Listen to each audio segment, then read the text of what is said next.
proceed through our agenda today with our public hearings. Each case will have a city planner will come up and present the case to the commission. Applicant will be asked to come forward and add any additional information they would like to share. And then we'll open up a public hearing for anyone who would like to comment on the case to come forward, state their name for the record, and have up to 3 minutes to share their thoughts. Then we'll close the public hearing and invite the applicant back up to add any additional insight and take questions from the commission. And then the commission will deliberate and make the decision on each case. We do have prepared for us by staff language to use in our resolutions, both in favor of and against each case. And so sometimes we do read from that as we make our motions. And do we have any conflicts of interest amongst the planning commissioners for today? We have had one case on our agenda that has placed a request by the applicant to postpone until later in April. And so because that case was noticed and is on the agenda, we will take public hearing comments on that case if there are any to be had, but the case will be deliberated on and a public hearing held in April. On April 25th. 25. All right. With that, we'll get started with our first actual case, 230 Winter Avenue et al. Do we need a motion to postpone? Need a motion to postpone? We do need, Opening yeah, hearing. sorry, jumped ahead. So we'll start with 1639 Madison Avenue Southeast. Thank you.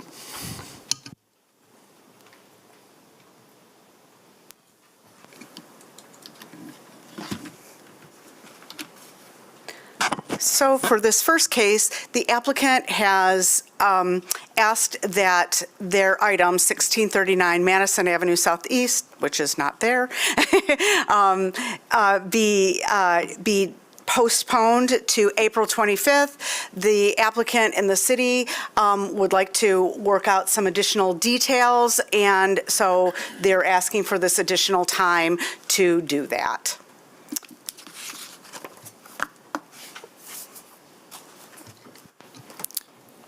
So we'll open up public hearing in case there's anyone here who came and would like to comment on this case. That will be entered into the record.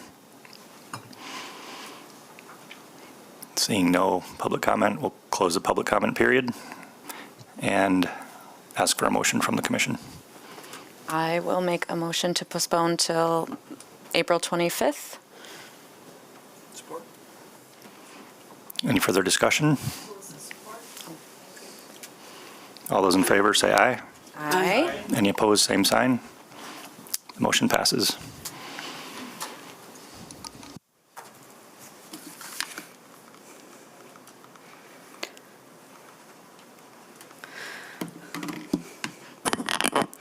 So then the item on today's agenda is a proposal from Grand Action Foundation 2.0 for a new soccer stadium on the west side of the city of Grand Rapids.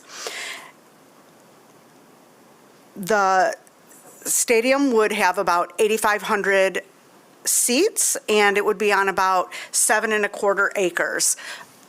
Just west of US 131 in Mount Vernon and north of Pearl Lake Michigan Drive.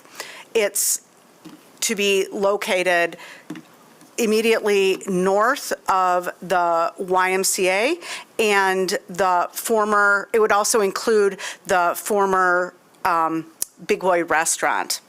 So there are several elements of this project that would require special land use approval.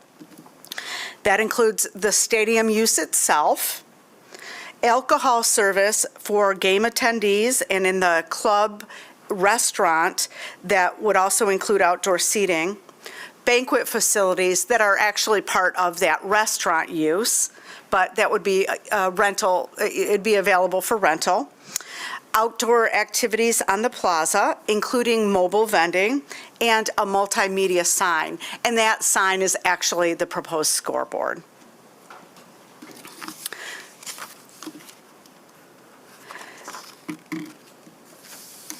So the property is comprised of multiple parcels, and it is also including some city right-of-way that is proposed to be vacated as part of this project.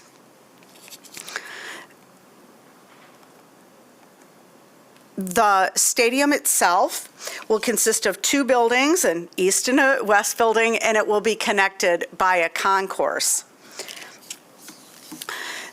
I'm only briefly going to talk about this project. I don't think I could do it justice, but I'd like to tell you about some of the elements that we would ask that you take into consideration. So relative to the stadium use itself, it is intended for a professional soccer team, but it would also be used for other kind of soccer events as well as other types of events themselves. And the hours of operation will vary by event and activity. The application indicates the range of operating hours will vary by event type and activity, but does not include a firm event ending time. We would ask that the applicant clarify the event ending time, and that might be something that the Planning Commission would wish to explore.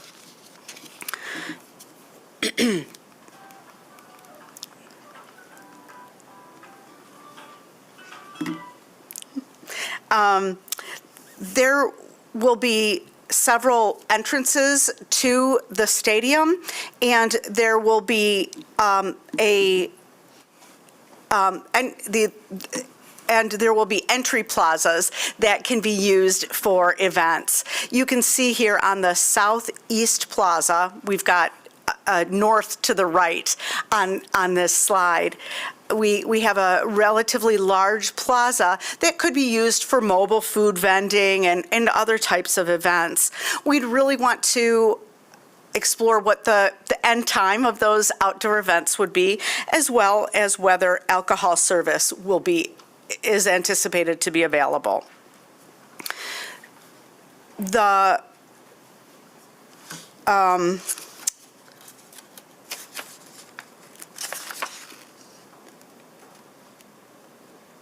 The east building is really, we can call it a back of house operations. It will include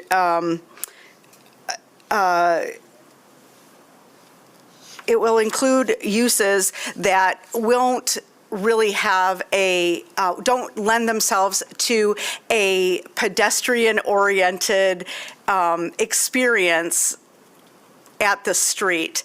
And by that I mean there's little transparency, as you can see on this slide, and there's also loading docks and storage. So we'd ask that the Planning Commission please consider whether this treatment will be appropriate, especially given that it will be visible to vehicular traffic on US 131, not to mention pedestrian traffic. Now, the west building, really this is more of the front door. There's lots of transparency. This is where the restaurant will be, as well as the outdoor seating, and we find this to be meeting all of our zoning requirements.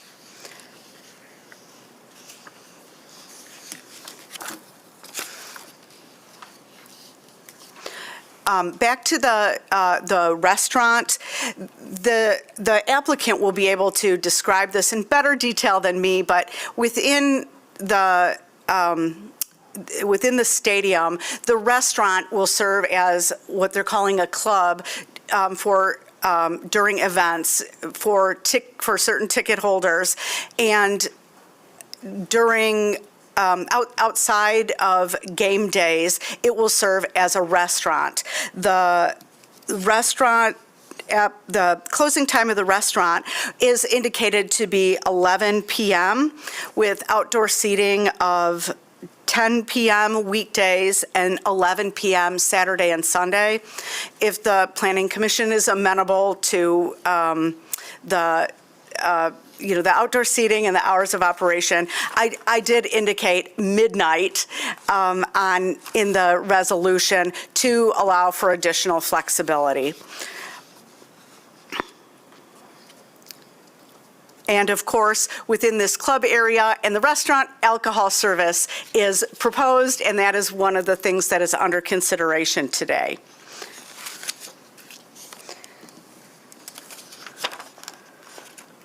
Other elements relative to the site, I want to point out that the stadium will be occupying what is currently YMCA parking, and a new 42-space parking lot is proposed to be constructed adjacent to the YMCA building. The one element that I'd ask the Planning Commission to consider and the applicant to discuss is the location of the trash enclosure adjacent to Pearl. We would prefer that it not be adjacent to the street, and I'd like to ask the applicant to talk about their design rationale for this placement.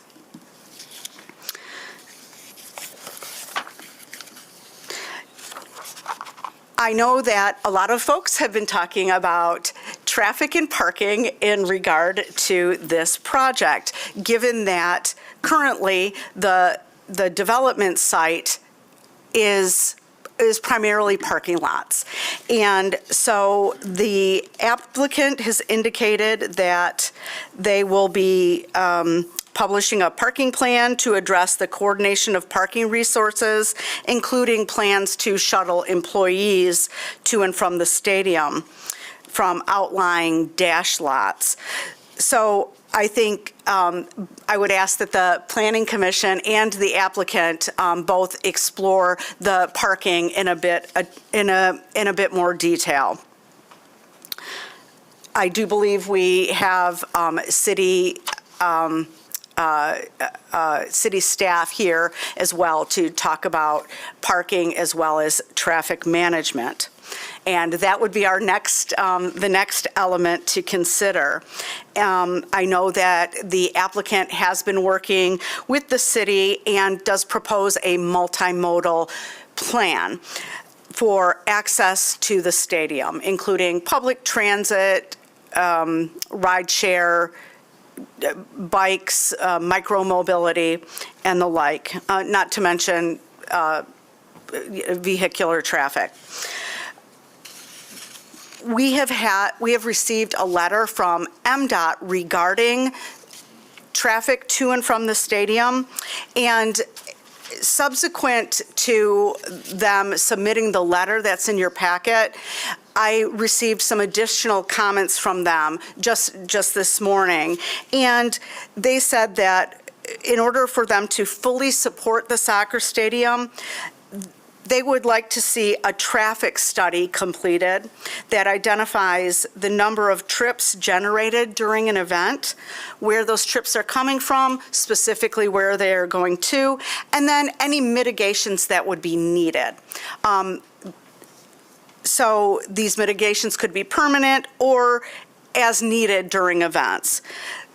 MDOT would ask that any conditional approval, should you wish to grant approval today, that be conditioned upon the submittal of the traffic study and determining the impacts and agreement on any mitigations necessary.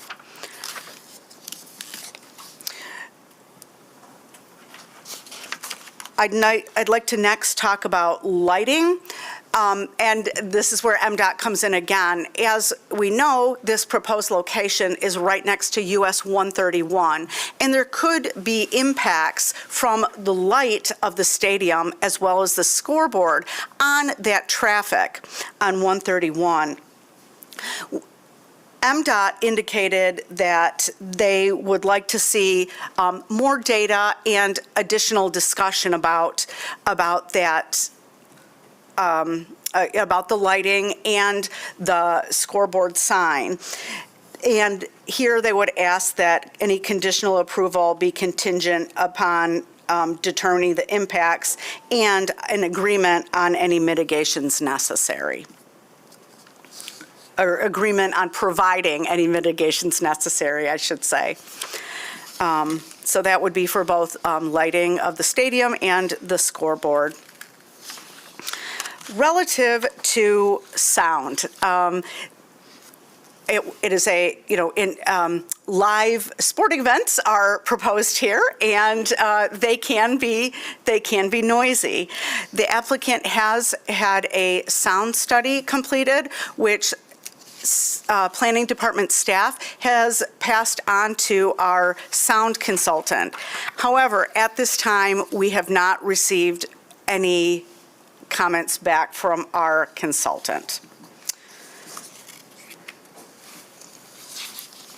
Relative to public outreach, the applicant has done a significant amount of public outreach, which was included in the packet. We've received several letters of support that included the Stockbridge Business Association, the Rapid, the Right Place, West Fulton Business Association, the West Side Corridor Improvement Authority, and the YMCA. We've also received letters of conditional support from John Ball Area Neighbors and West Grand Neighborhood Organization. So it sounds like there was a lot of mixed input from those communities on this project. Concerns included parking, traffic, first responder access, possible displacement of existing residents, funding sources, and noise. West Grand has asked that a good neighbor plan be submitted, and a good neighbor plan is really sort of an operational plan that binds the applicant to ensure that the neighborhood is respected and the facilities are maintained well. We generally require good neighbor plans for any cannabis facilities, for instance, or for any other use where we find additional operational elements might be useful. Both organizations asked, that's West Grand and J-Ban, they both asked that the applicant enter into a community benefits agreement. Now, that wouldn't be something that the city would be party to, and it would really be something that the applicant would need to be amenable to entering into. Should there be any further discussion on that, I think our attorney or the planning director could probably provide some additional input. So in sum, we're looking at a stadium with seating for about 8,500 people, and we should be considering the impacts of vehicular traffic, noise, outdoor activity, sound, and the adequacy of parking, and the impacts of the proposed alcohol service and plaza programming relative to neighboring uses. I will be happy to turn it over to the applicant so they can do their presentation, and then we'll be happy to answer any questions when they're finished.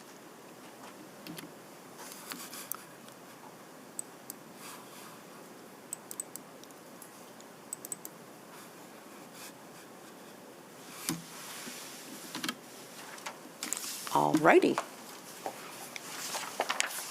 Well, thank you, Elizabeth, and good afternoon, Planning Commission. Thank you for the opportunity to present today. This project that we bring to you is a collaborative vision that will shape the city's landscape, connect people, enrich our quality of life, and bolster our economy for generations to come. What we're doing here is rare. How often do you experience economic development, business, government, philanthropic, and community leaders coming together around a vision for moving their community forward? Grand Rapids, and more broadly, Kent County is that place. Community leaders are driving plans for this transformative project, a downtown professional soccer stadium.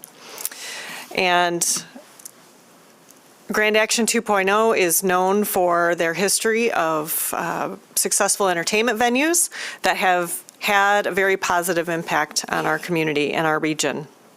So we're building on those accomplishments, and alongside our public partners, City of Grand Rapids, Kent County, Downtown Grand Rapids, Inc., and the Downtown Development Authority, as well as the Grand Rapids Kent County Convention Arena Authority, have all been working very tirelessly on this project, among many others.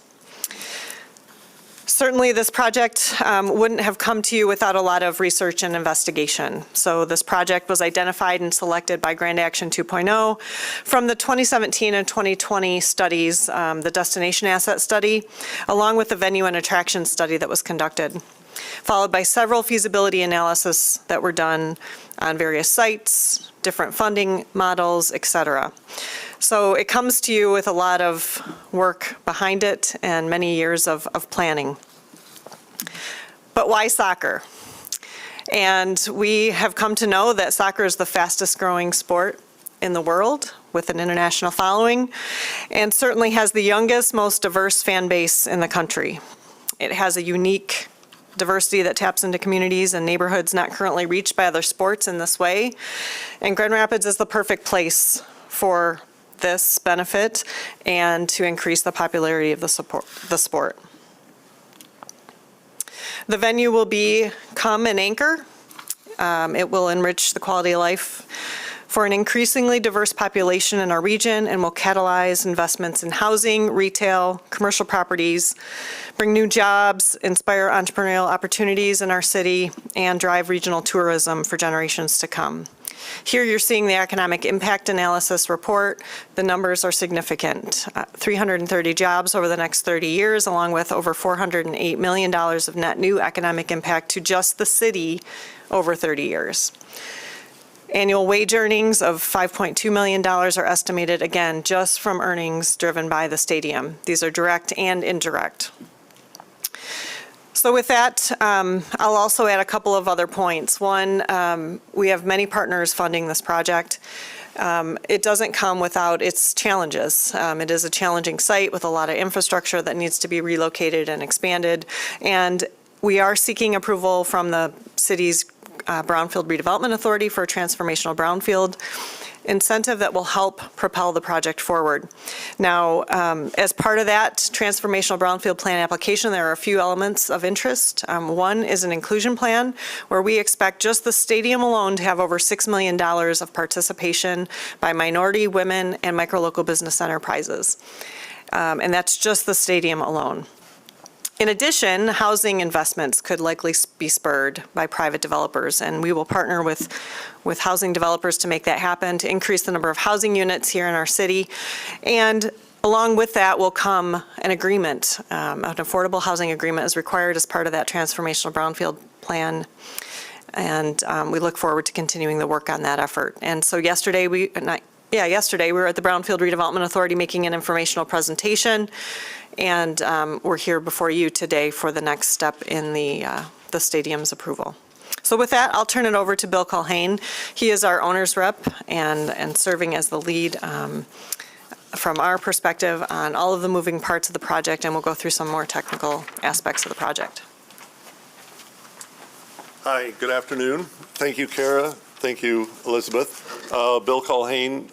I've brought my team with me today, so I'm going to sort of act as moderator and step aside and let them go into the more detail on the technical aspects of the project. We're excited about being here in this moment at this time. It's been a lot of work leading up to that. Just a quick overview of the stadium. As Elizabeth indicated, 8,500 seat capacity. The slide indicates room to grow. The stadium is being designed to theoretically expand to 11,000 seats in the future at some point. I think it's a very familiar scenario with the Van Andel Arena as well. It was designed for the opportunity to expand.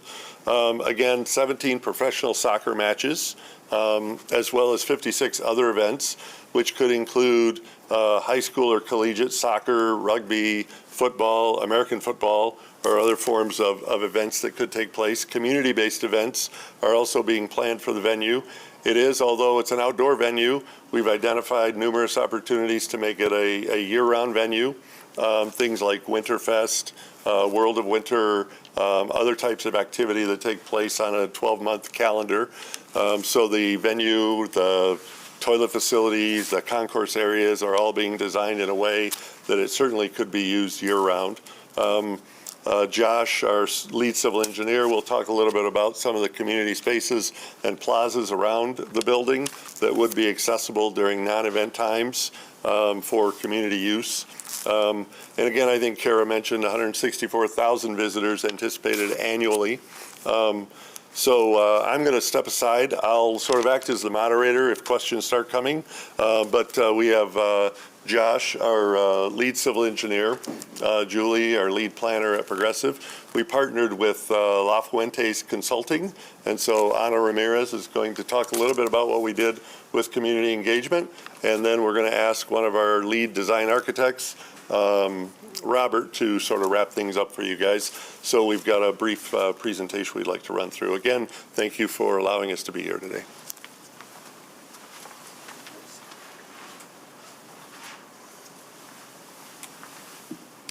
I just noticed that I announced them in the wrong order. Muchas gracias, Guillermo. Thank you, William. Muy buenas tardes, Ana Ramirez, CEO of La Fuente Consulting. I had the privilege of working with an exciting and very expertise group of people. My role was to spearhead the focus groups that we conducted around the city. We conducted 4 engagement focus groups in critical areas of the city. Those were the Chrysler Brauhaus Hispanic Center, the YMCA, and the Center for Community Transformation.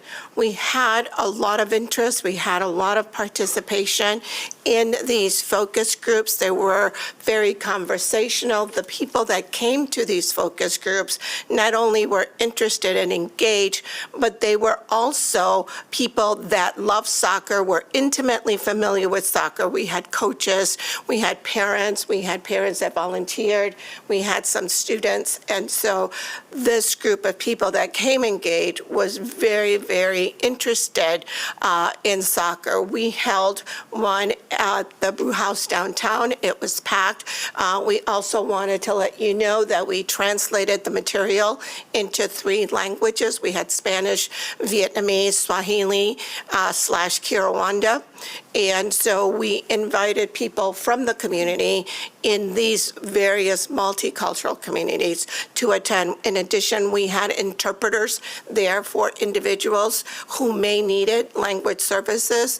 So we had interpreters of those languages in each of these focus groups.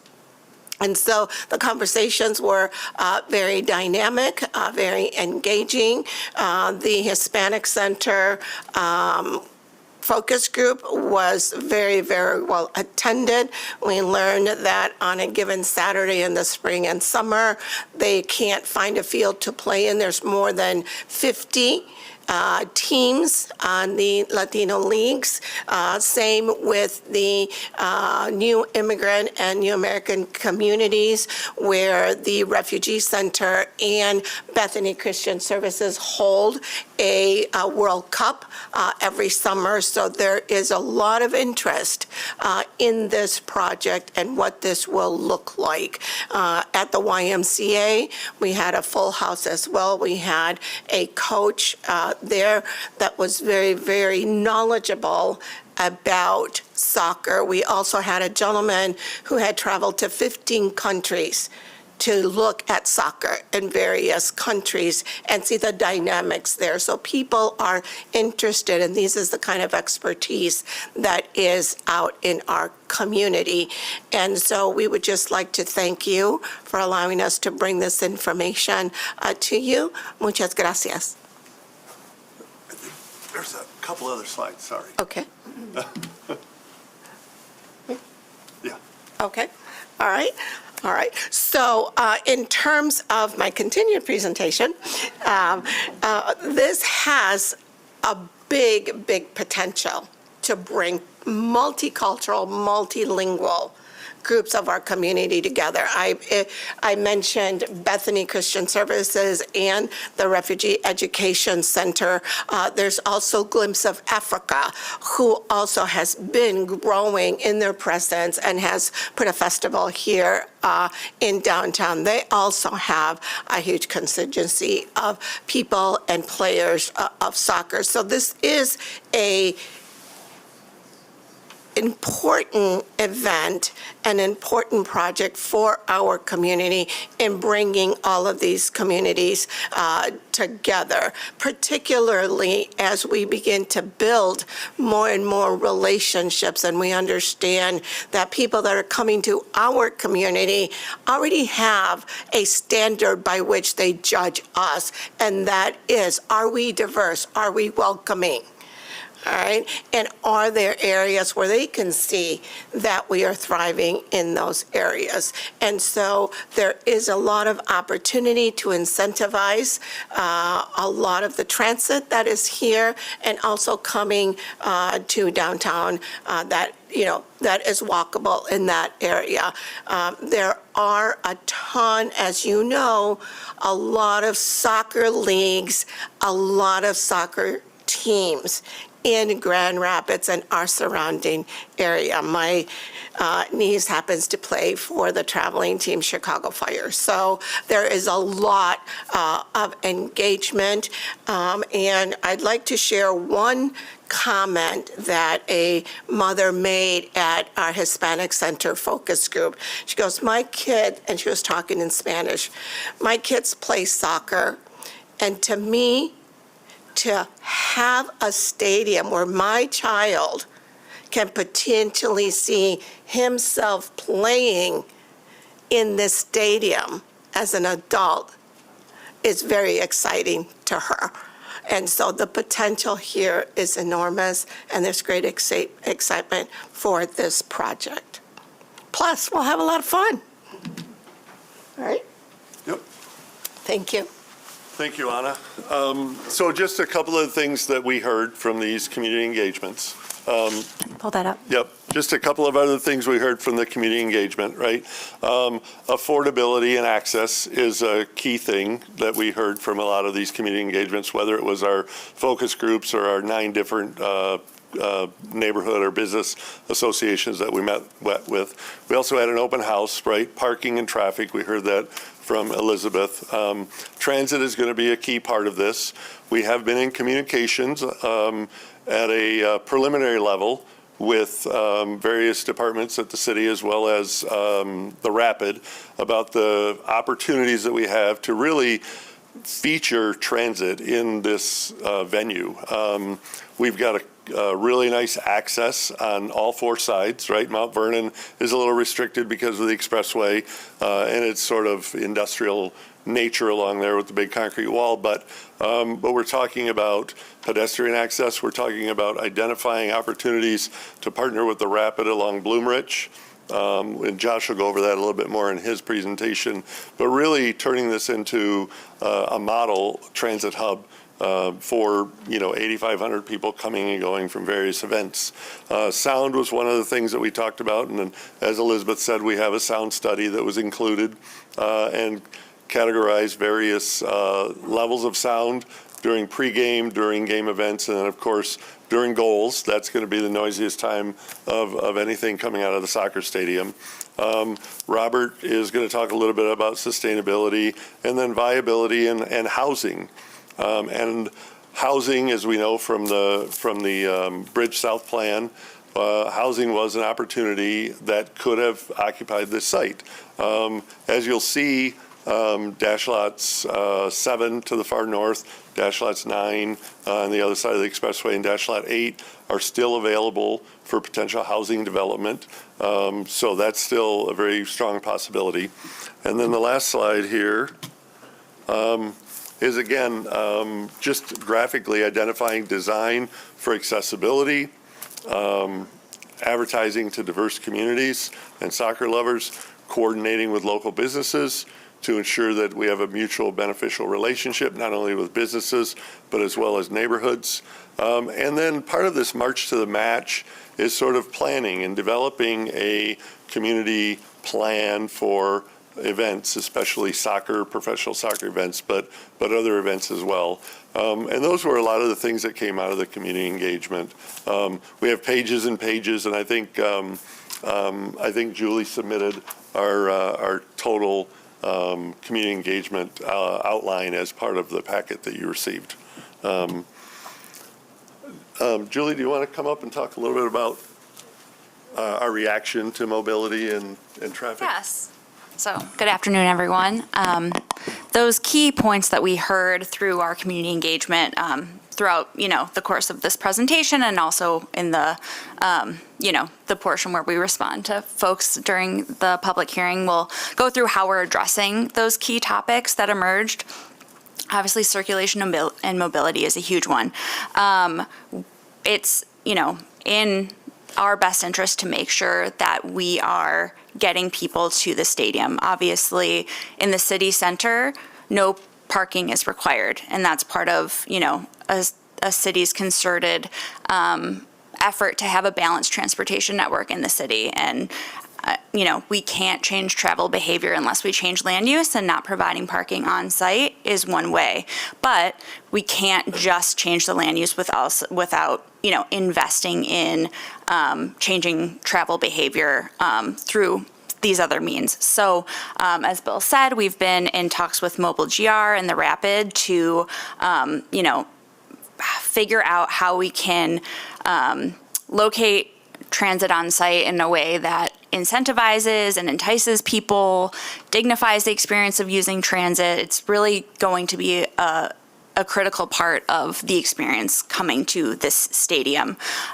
So again, we are expecting folks to walk, to bike. We are going to have secured, covered bicycle parking. Some of the ideas that we heard from the community, which I think we're exploring, is, having bike valet.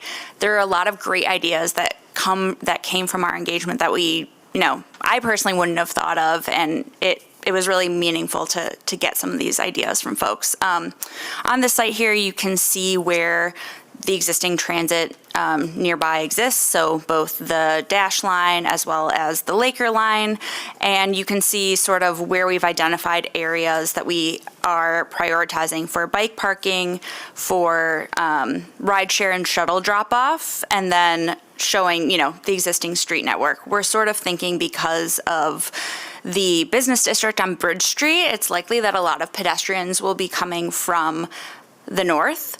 And so that's why we thought to have, some of these amenities located on the north side of the stadium.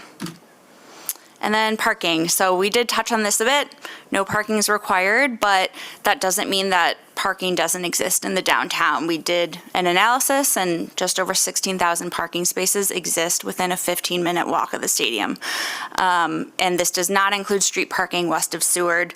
That is something that we heard from neighboring residents. They, want to protect their on-street parking, and so that space count doesn't even include those spaces. As indicated, there is a portion of Dash Lot 7 that's going to remain up here, which is not highlighted.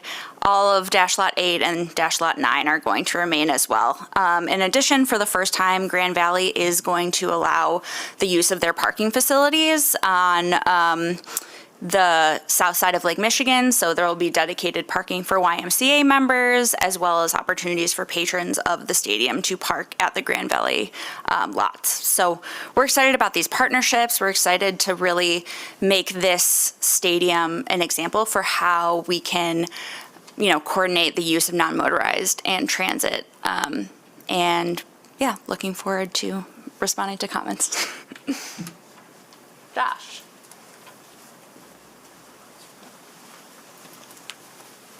Good afternoon. So I just want to spend a few minutes walking around the site as if you're a fan, patron coming to the stadium to watch a game, or just a community member who wants to engage in the space.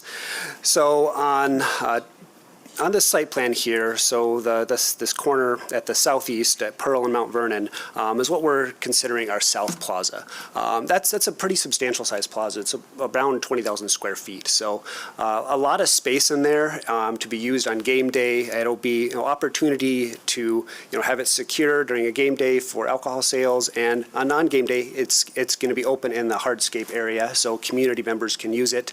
There's both a combination of that hardscape, and then there's lawn and some nice berming to help shape it with benching around the sides of this this plaza area. So it's we're viewing this South Plaza as really an entryway into the stadium from the south side, where there's plenty of room to gather and for the patrons to spend some time out there. But also on non-game days, like I believe Bill mentioned, there's going to be 17 games a year that are planned. So there's a lot of other opportunities throughout the year where we envision this South Plaza to be used by the community. And then walking around the stadium, as you go to the top here, it's to the west, there's the YMCA. As you're aware, the YMCA has parking that's being taken out for making space for the stadium. But we're in coordination with the YMCA putting in 42 parking spaces that allow them for their daycare drop-off, for elderly, ADA, so sort of that provides their parking that they need. And I want to touch on one thing that Elizabeth mentioned earlier, the dumpster that is planned in the parking lot there, that's for the YMCA's use, and I believe in coordination with YMCA, that location can be worked through to figure out something that's amenable to both YMCA and the city. So there's certainly flexibility from our perspective to locate that further away from Pearl. And then as we go along winter, as Bill mentioned, the winter side is really a strong pedestrian facade where we have a lot of glazing, a lot of pedestrian scale landscaping is planned. So there's, just from an engineering side, there's some topographical difference from the south side of the stadium to the north. So the road, winter drops down a few feet, and we're going to be using some landscape raised planters along this edge of winter to both shape that the pedestrian feel and environment as you're walking there, but also have the function of making up grades so we can have a more level walk along the facade here. And in that parkway, we're planning benches, trash receptacles, and areas for bike parking. Where we were anticipating nodes of bike parking around the stadium. As Julie was talking earlier, there's a plan around this northwest corner of the stadium for some bike parking. There's also some along the South Plaza as well for bike parking, and then some along Bloom Ridge. And as we go along Bloom Ridge here, we're envisioning Bloom Ridge and Summer to really function as the transit hub. We've been having preliminary conversations with the Rapid, and after looking through a few areas, having Bloom Ridge be available for a game day for buses really gets them off the busier streets, and that the Rapid has indicated they've got ability to plan routes for before the match, after the match, so they can be queuing up and not affecting the surrounding traffic. So it's exciting thinking about how transit might get shaped in the future, and this being a potential to really spur the use of both Dash and Rapid busing. So we're also thinking that the Summer Bloom Ridge area can be rideshare drop-off potential. So really this corner here at the North Plaza is where we're viewing as a transit hub. So we also have a plaza on this north side. It's not as large a square footage as the south one, but it's still a fairly significant entry. And with the expected pedestrian movements coming from the north Bridge Street commercial restaurant area, where we're thinking there's going to be a pretty heavy pedestrian. That march to the match, we envision that may likely come from the north, and so we want to have still a prominent north plaza for the entry for that march to the match and the visitors walking from the north. Then along the east side, Mount Vernon over here, that's more the back of house. We have truck docks on the east side. We have the trash and electrical equipment. So the facade back here is going to have some architectural fencing to function as screening as well. And Robert can illustrate that as he talks through some of the architecture. Just a couple of things I wanted to mention. We've been having some preliminary discussions with MDOT as well.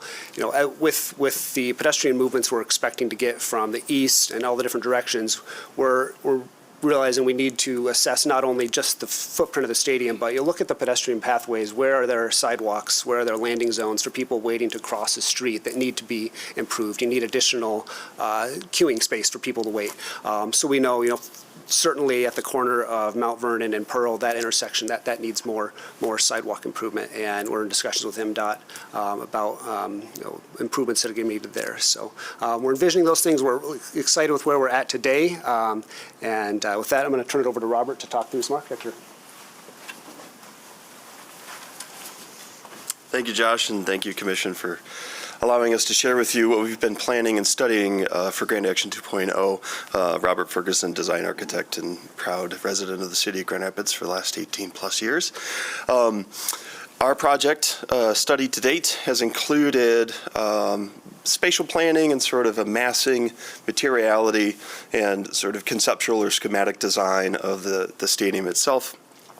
As mentioned before, we've got an east building and a west building connected at grade by a concourse that's intended to allow for ticketed, secured movement between the spaces around the pitch. The pitch is oriented north to south, which is ideal, and we've been designing the pitch in the facility to an MLS Next Pro standards, which is one of the professional leagues that we're aspiring to draw games from. So it's a proven recipe, if you will. On the east building, as mentioned before, along Winter Avenue, we have in the upper right and upper left-hand corners storefront spaces that include administrative offices for the operators of the facility, as well as a team store to allow you to get your spirit wear, not just during match days, but also during the week as well. And then that yellow block in the center is that street side facility for the club and restaurant that includes outdoor and indoor dining at grade. There's a series of suites that line the interior of that west building that face the pitch. And then the perimeter of the pitch itself has 4 rows of seating to put spectators right into the spirit of the match. On the west side, or east side, at the bottom of the page, below the stadia, but at that concourse level, there's also open seating areas that are shielded by the stadia above. The concourse where patrons will have access to food and beverage, as well as restrooms, guest services, a security area, and then where match officials, as well as players and coaching staff, will emerge from the locker room areas and walk out onto the pitch. And that's, if you've watched a soccer match, that whole procession itself is part of the experience. So we're planning the facility for athletes to be really close to where the patrons are. The remainder of the east building, as mentioned before by Elizabeth, is back of house. So it is locker rooms, both main locker room for the home team as well as the guest locker room for officials. There is a space for coaches, their locker rooms, and then the natural food and beverage storage that you would have for a facility of this kind. So food and beverage comes in, it's stored on site, and then prepped for sale within the facility. facilities management and securities within the facility, as well as 4 auxiliary locker rooms that are designed to accommodate other sporting events, as mentioned before, like American football or collegiate and high school, where there could be the opportunity to have multiple matches or multiple events back-to-back. Think about high school playoffs, right? Those auxiliary locker rooms are designed to connect teams and provide a space for them to prepare and get through their event on site. On the right lower hand side of the main concourse plan is our receiving area, storage yard, and the main utilities coming in off of Mount Vernon for the facility. I'm going to move up one level. What you're seeing at the top of the page is what's called the upper concourse level. That is tucked beneath the stadia of seating, also beneath the west stadia canopy, and includes spaces for food and beverage and access to toileting, and 3 elevators that connect all 3 levels of the west building from street level up to press level concourse, which is above this. At the bottom of the page, you're picking up part of the structure of the east canopy, as well as the east stadia. Starts to present itself. And then if we move up to that press concourse level, as you'll see on the west side or top of the page, is the traditional press space. So it includes press box that as well as camera platforms and video production space for the broadcast. The intent is that for those 17 events and others that are allowed to broadcast that out to a viewership that's greater than those that are just inside the event venue. Additional space in yellow there to the south of the press area includes 4 additional suites and then some open standing room at the press level. All of that underneath the canopy that's shown in our renderings for the facility. Here are the exterior elevations, so sort of that orthogonal looking straight at the building without perspective for all 4 facades. At the top of the page showing the west elevation, so that's along Winter Avenue. So the bottom of that page shows that balance of opaque and transparent spaces meeting current zoning requirements for right up to the urban edge, where we have, again, retail spaces, office spaces, club and restaurant spaces right at the pedestrian level. And then the horizontal sort of slats that you see that build their way up, that's the canopy that covers the stadia. So every seat that's on the west stadia, every seat that's on the east stadia will have a cover above it by the canopy. That canopy does a couple of things. It supports pitch level lighting, so that very focused, engineered, balanced lighting for the pitch itself to allow for a great broadcast and a great viewing experience. Provides shelter for those that are underneath, and then will help to sort of contain the energy of the event on both sides in that way. The second image down is the, let's see, we are at the south side. So that is if you're at the YMCA looking to the north, you're seeing the west stadia on the left, east stadia on the right, and then the sort of purple box beyond is the LED scoreboard that's at the far north end of the facility.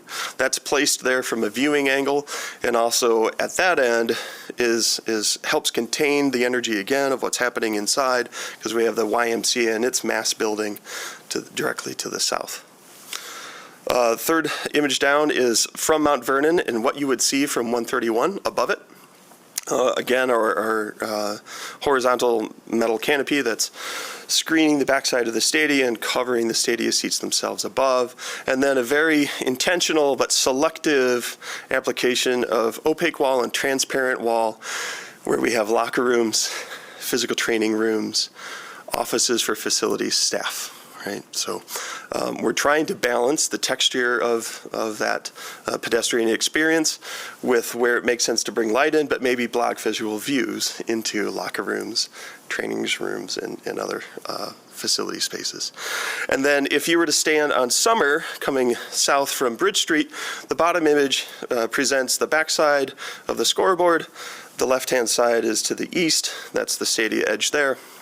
Right-hand side is the west and the stadia edge there. Couple of conceptual views. This is at the corner of Winter and Blumrich. so the northwest corner.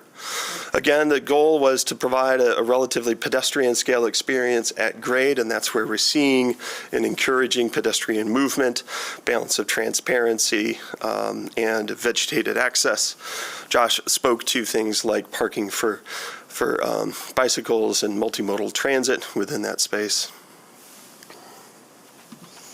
Next image is what I might call, or my son might call, a drone view. We used to call them bird's eye views. They're now drone views. But this is directly above where Pearl comes underneath southbound 131 and looks onto that main southeast entry plaza.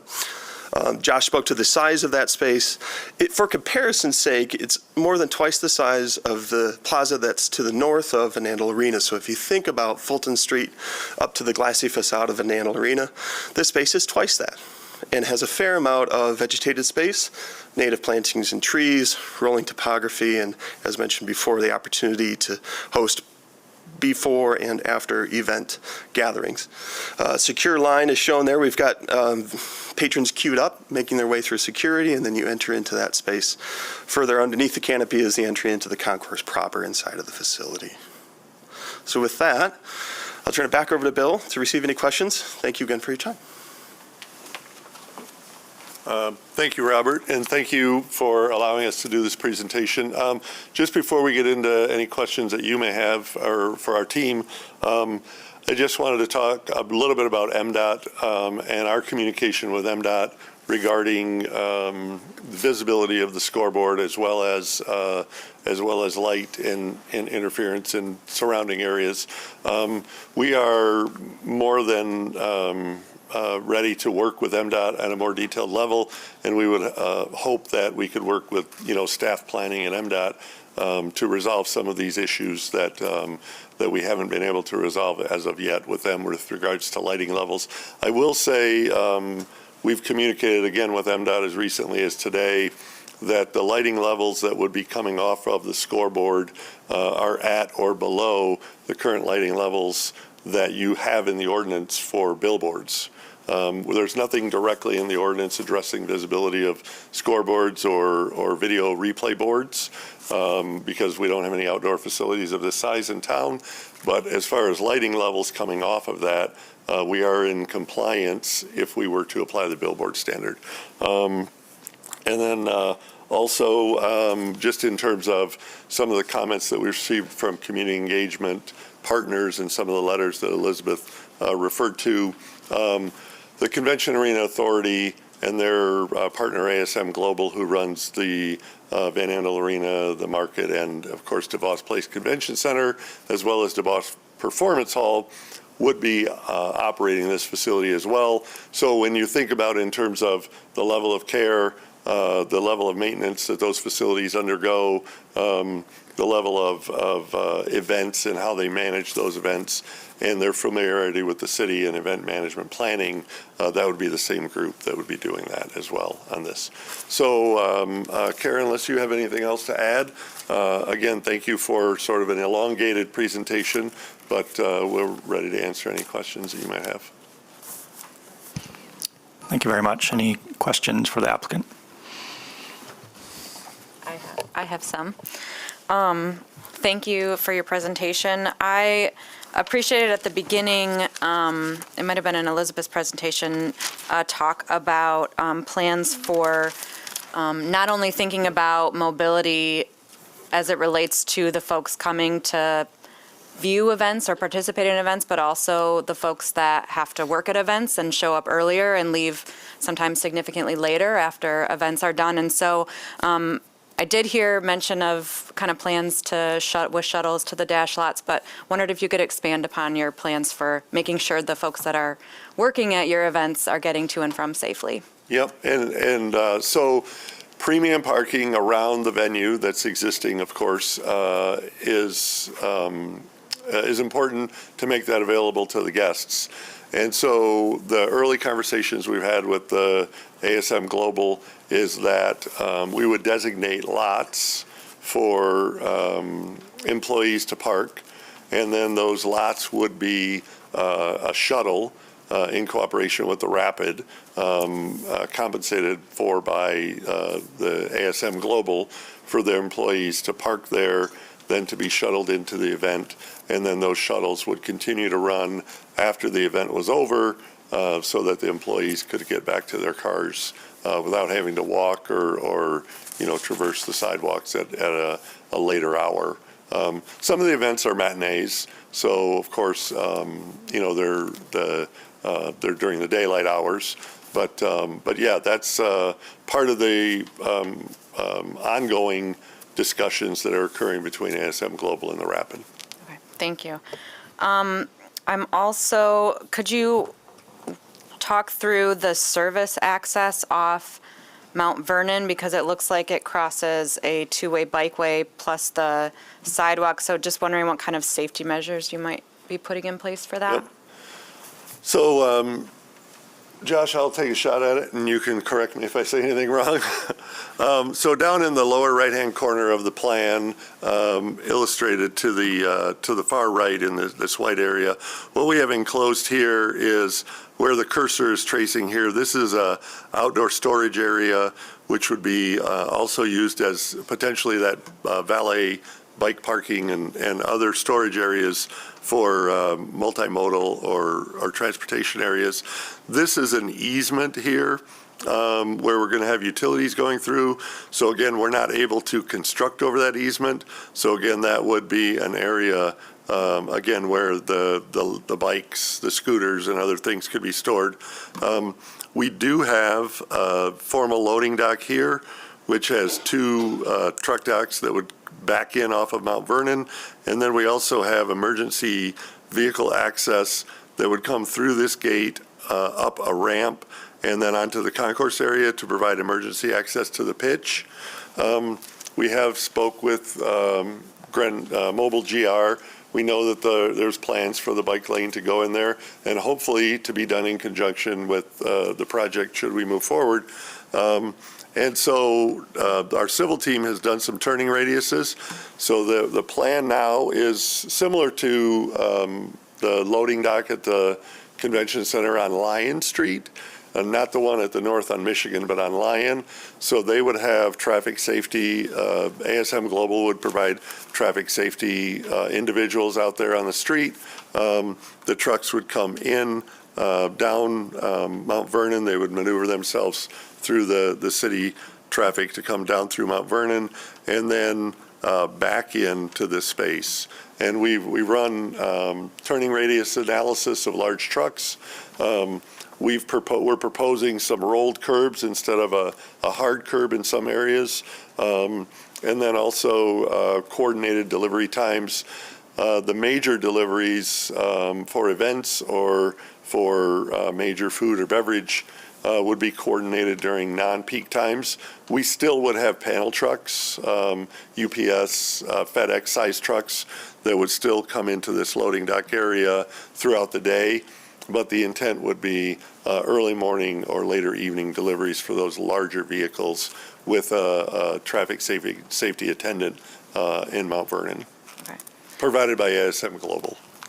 Yeah, I would also add that the city staff has had the benefit of having several design meetings with Bill's team and seen a number of iterations. And I know Mobile GR, Jennifer, is here as well, and I would concur with the statements that that particular issue was really critical for us to figure out what is the appropriate design and management of that, so that piece specifically about how the bike lane will intersect with service deliveries was thoroughly discussed, and we are in agreement that the plan, as Bill has just described, would sufficiently address the city's concerns.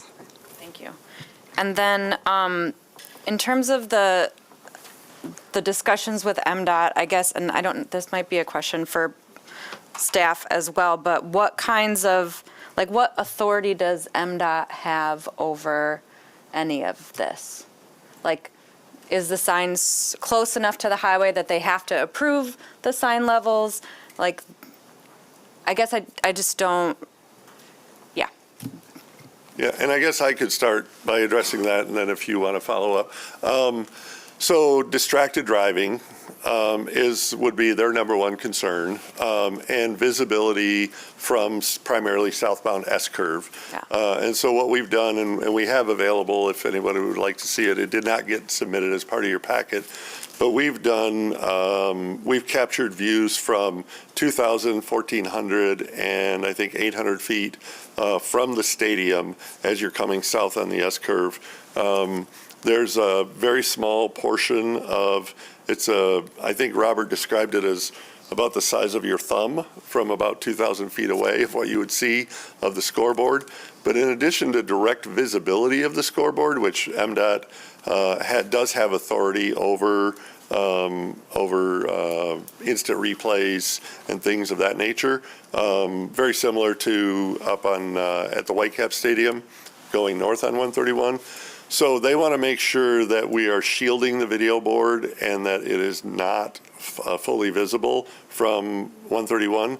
They also are concerned about the level of light that's coming from the stadium, that is not so bright that it's distractive to the drivers.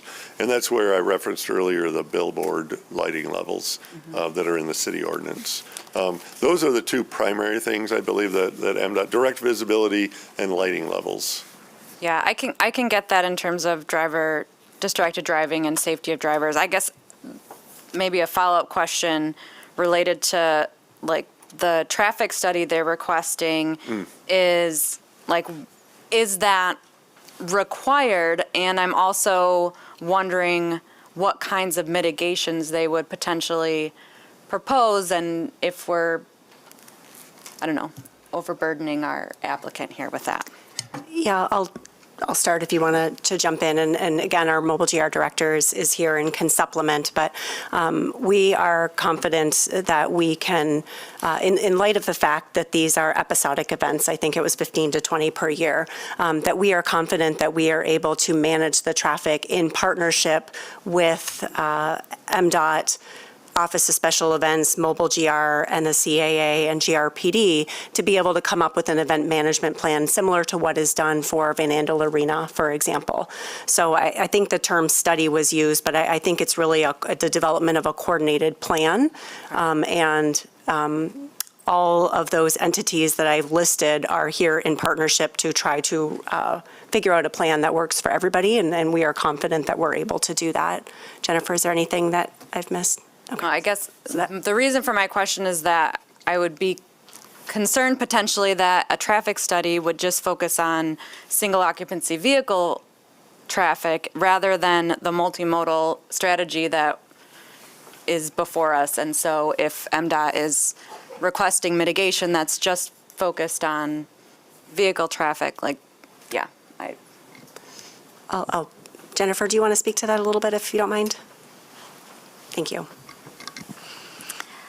Yeah, and I think that's a great point. And so when we do our special event management plans, we're taking into consideration all users, which if you've been to a Van Andel Arena event, you know we have that GRPD is there to assist with pedestrians crossing the street and to stop the traffic to ensure that we are crossing them safely. We've also utilized them to change the signal timing to ensure we're trying to also exit vehicles out in a more expedited fashion. So I think that that's why the event management plan actually makes more sense in this case.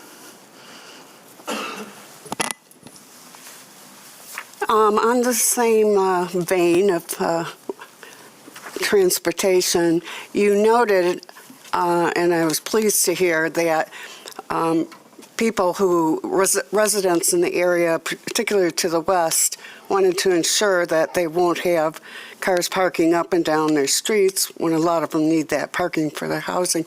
How are you going to manage that? So there are opportunities through the city. Excuse me. There are opportunities.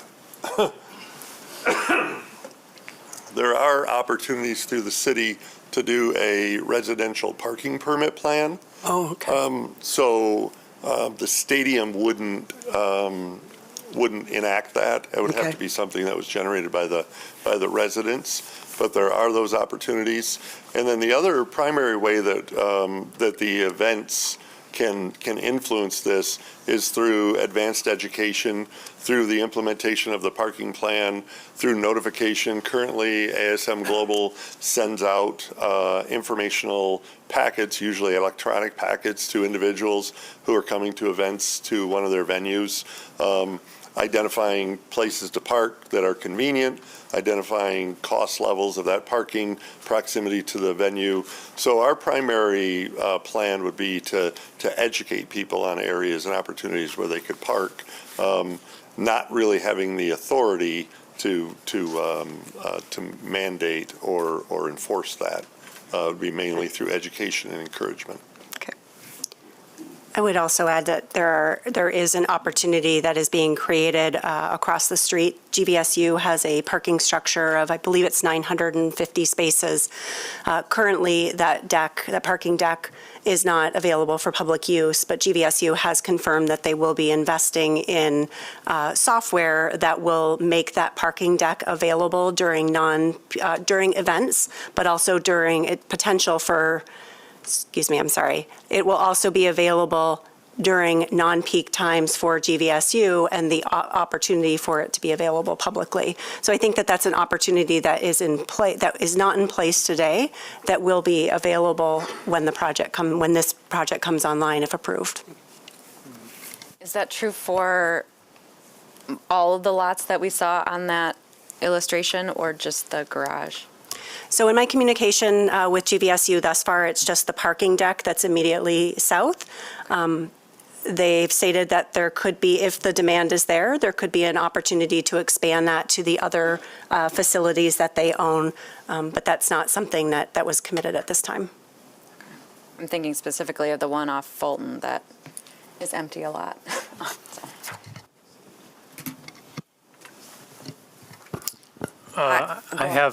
Sorry. I have maybe a two-part question. It starts with a question for staff and maybe turns into something else. But I think during the presentation, Elizabeth did a great job of talking about how the winter facade is intended to be pedestrian, or to enhance the pedestrian-oriented experience of the street. And I think she also mentioned that this meets all the zoning ordinance requirements along that facade. And I guess I would just like some clarification, because it appears as though there's a nearly 100-foot long sections that have no facade variation. I'm curious about the transparency along a building of this length, and whether or not the transparency are met. Stair transparency, it looks like there's opaque doors on the stairs. A number of other things. So am I missing something, or does this not meet the zoning ordinance requirements, or does it? Because it's confusing to me. Yeah. I'll let Elizabeth correct me as to her intent, but the Planning Commission does have, so there are the set of standards that are building element requirements that are for your typical storefront building. And fortunately, there are options within the ordinance that give both the Planning Commission and city staff, direction to look at what is the use of the property, and determine where is it appropriate to concentrate transparency, to add transparency. So I presume Elizabeth's comments really indicated that we have active uses behind those facade walls fronting on the street. There is a sufficient glass transparency that meets the ordinance requirements. You are correct. There are sections of the building that do not have transparency, and mitigation measures are being proposed. I would let the architect further describe that. But there is the flexibility for the Planning Commission to look at this particular use and determine how transparency should be applied. Thank you. And then I guess along those lines, is it appropriate for me to ask the applicant to walk us around the building and provide us with a pedestrian experience, so we know what kind of materials we're looking at? We know whether they're transparent or opaque. We understand, this is, so the scale at which this is presented, it's extremely difficult to understand what the pedestrian experience is going to be. And I understand it's because of the scale of the project, but we typically see, a couple of storefronts. And so when you see an elevation with a couple of storefronts, it's much easier to understand the pedestrian experience. So I think it'd be great if we could, I mean, we heard a lot of things about an elevated sidewalk, and so what that relationship is, and are you, like, just what it's like to experience this building as a pedestrian. I understand why it's designed the way it's designed, but, and my concerns are much more for how this structure contributes to the urban environment, not as it relates to bringing people to the site, but as it just exists within our city and people are walking past it. Yeah, I think that's entirely fair for you to ask that question, and Bill, I would let you to, Robert, you want to? yeah, Can we zoom in on this for the benefit of? probably. I I think you might have to get out of full screen mode. Oh, okay. Yeah. So thank you for the question. We are at a schematic level with the project. For clarification, when I spoke to transparency and opacity and how it complies with typical street elevation, ground level storefront along Winter Avenue, if you take the band that's described in zoning for the percentage of opacity and transparency, the current schematic design meets that through a balance of glazed storefront and then opaque metal panel or masonry as materials. Do you want me to try to zoom in on these elevations so it's a little bit more clear? Would that be helpful?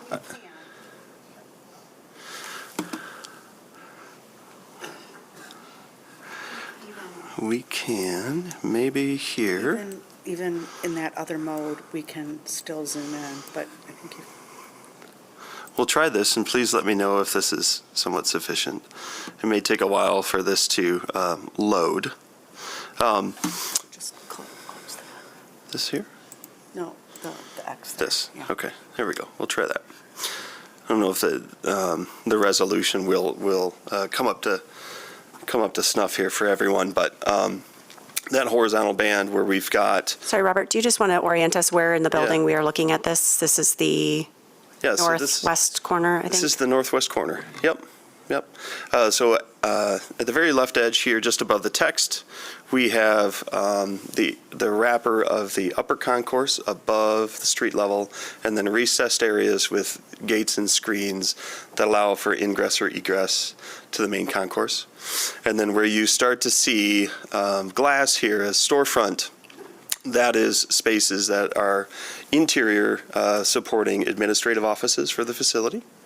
And then where we move over to a balance of metal panel and masonry as a screen system, those are areas that support the functions such as toileting and kitchen and food service support for the restaurant and club.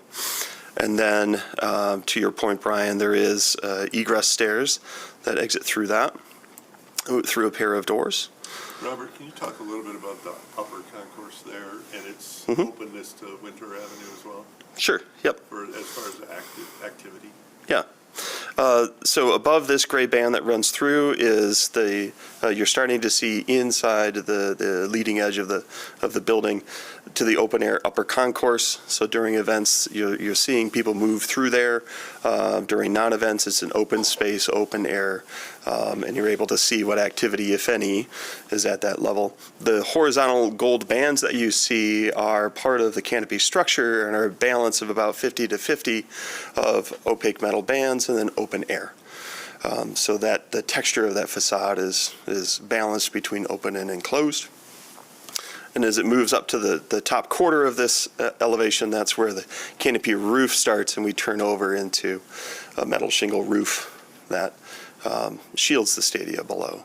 Other spaces behind this that emerge through this image are the press level concourse, again, open air space behind the canopy itself, and allows observation of activity from within and from outside of.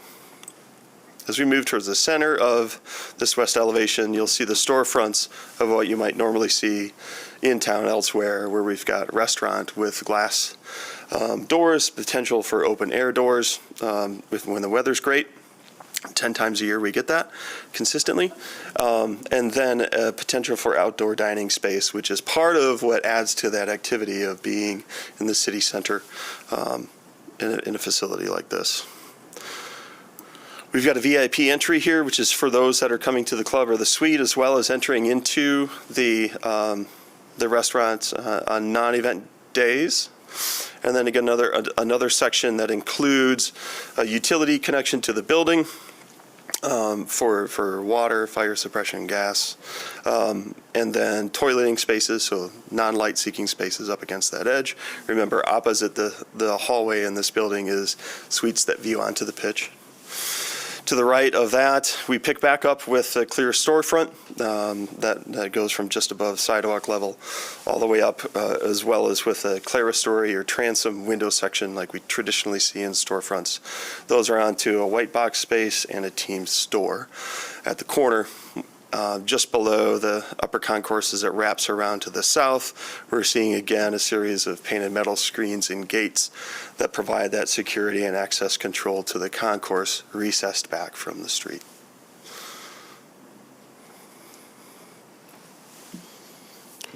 And can you note why the decision was made about the solid stairwell systems? I think that was one of the commissioner's comments versus having glass. Sure. So those stairwells are primarily interior to connecting the upper concourse, not the press concourse, but the upper concourse down to grade for egress. And they are, there's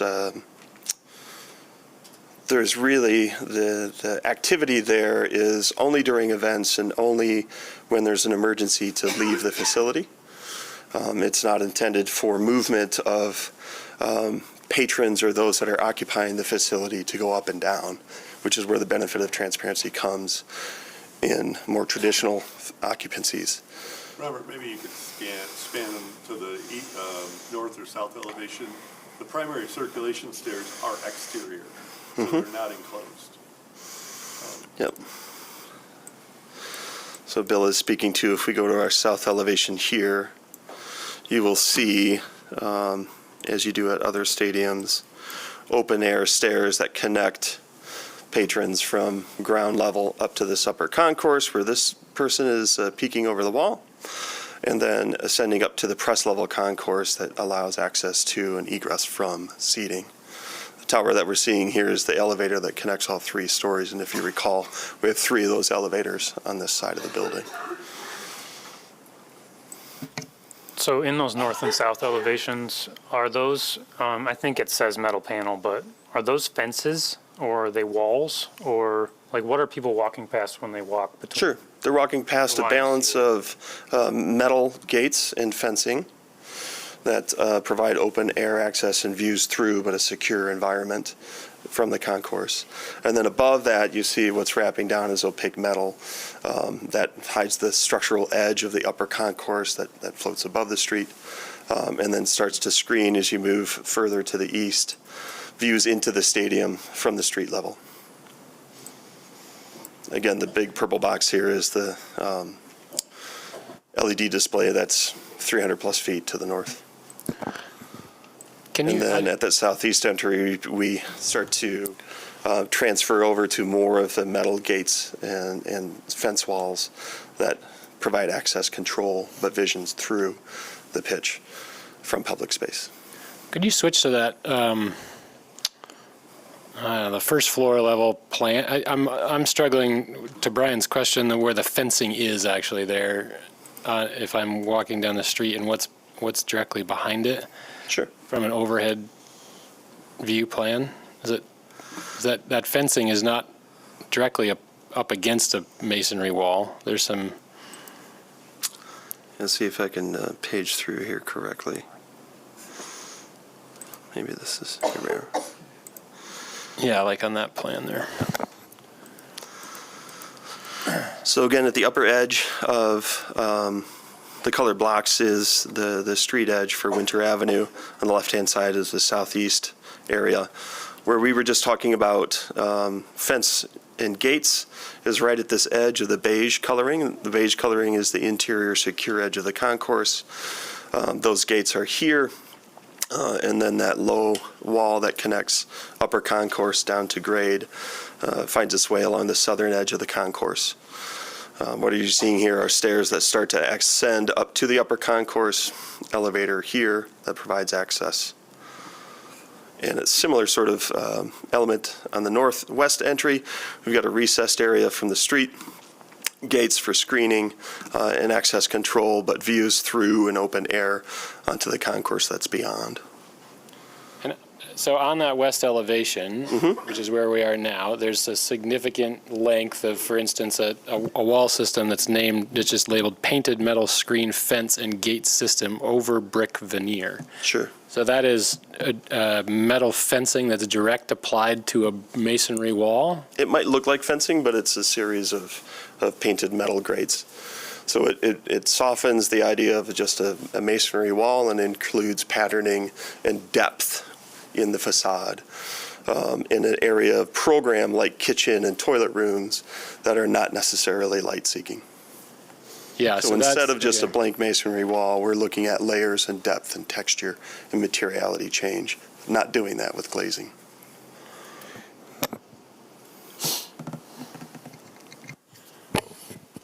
Can you, so one of the things that Elizabeth mentioned at the beginning, we're talking about the hours of operation for different types of events.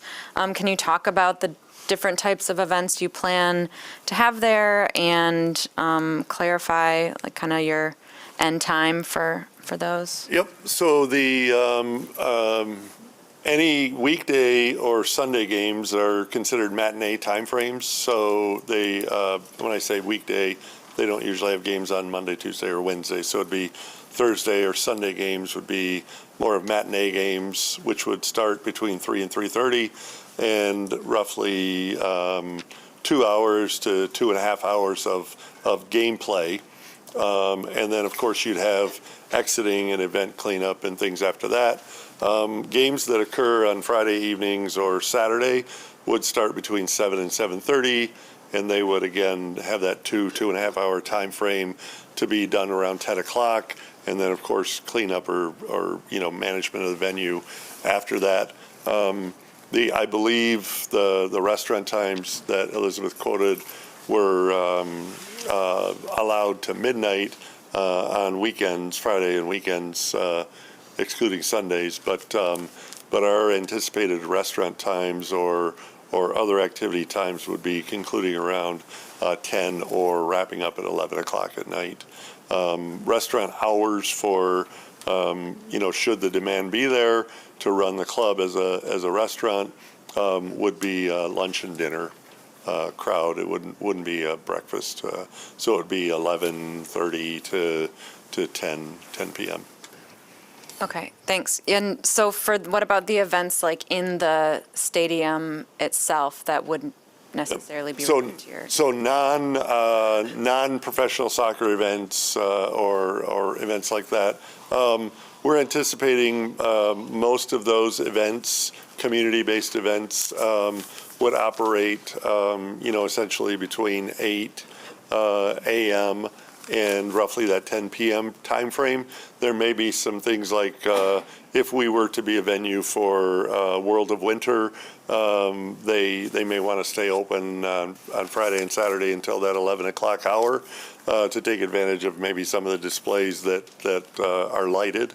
But the time frame is generally 8 a.m. until 11, and then of course event cleanup and management after that. Do you plan to have live music? The facility is not designed for live music. We may have during a professional game, we may have a small artist in one of the plazas in pregame type activities to sort of, hype up the crowd and offer alternative forms of entertainment. But the facility itself is not designed for large-scale live concerts. Thank you.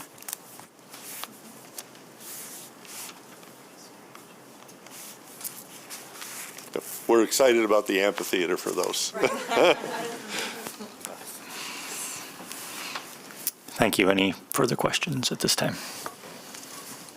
Bill, could you, staying on Winter for a moment, and maybe Josh, you could clarify, but can you maybe briefly describe the streetscape, staying on the pedestrian experience for a moment? I seem to recall that the building was 17 feet, 19 feet from back of curb, and we were looking for about a 10-foot wide sidewalk along that section. I just think it would be helpful to make sure we understand that pedestrian experience a little bit. We did make some adjustments and to create a better pedestrian experience.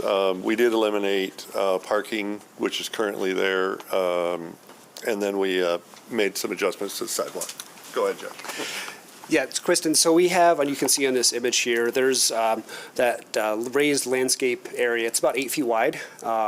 Between that's just set back behind the road curb by a foot, and then so you have an 8-foot parkway, and in between those, we're planning on those benches that you can sort of see ghosted in, as well as some individual planters are shown, along with sections of bike parking. So we have an 8-foot wide parkway, and then behind that parkway, it's 14 to 15 feet of a sidewalk to the face of the stadium.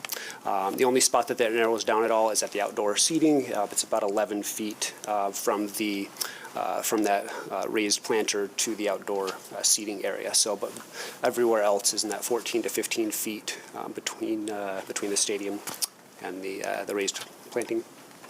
So. Do you want to? No, I'm just curious. If there's a Yeah, so city reason. Commissioner was just asking me about the parking, decision to eliminate parking, and really some of the preliminary design meetings really focused on making sure that we had adequate room for the pedestrian experience, understanding that there is a large volume of people that would be exiting through this area, and prioritizing people over vehicles. Understood. I'm more curious about the decision to eliminate it on that side and not the other side. So let me speak to that. This is showing maintaining the curb along Winter where it is today and not bumping it out. As Krista mentioned, we did some initial studies of what would it look like if we were to add on-street parking on this side of Winter, and the result in that is it really did pinch that pedestrian area. So it got to where it was going to be too narrow, really. For pedestrians, we're expecting a lot of movement down here to where it just was going to be uncomfortably tight. So that was one of the drivers towards leaving the curb where it is along Winter and prioritizing the pedestrian experience. I'm fully in support of maximizing the size of that sidewalk. My thought is what you're showing is that there is still on-street parking on the west side of the street. I just wonder if having the parking on the east side of the street, pushing that sidewalk, you still maximize the sidewalk eliminated on the west side of the street, provides more protection for pedestrians where there will be more pedestrians. You already have a tree lawn there. Just curious if that was possible or not. Yeah, so you're wondering about adjusting the road section, so it's same road width, but the parking would be shifted to the other side. That's something we didn't look into that option very much. It was more keeping it as is, unless, Bill, if there's any other thoughts you have on that from discussions. Yeah, we're not opposed to doing that. The only thing we would have to do is engage some of the organizations along there. YMCA, GVSU, engineering building is there. And but if we can eliminate on-street parking and it can still be convenient for some of the users along there, I think that'd be a great opportunity. Even a minor adjustment in the road section at the stadium that would then go back into the normal road pattern and potentially have parking north or south of the stadium on the west side of Winter. If we were to adjust it at the stadium, I think we're open to that. Yeah, I know that was evaluated in some of our early design meetings, and I think the decision, given the roadway alignment and the ample green space area that separates from the sidewalk from the street, it was felt that pushing the parking to the west side was a better solution than to try to reconfigure with the roadways.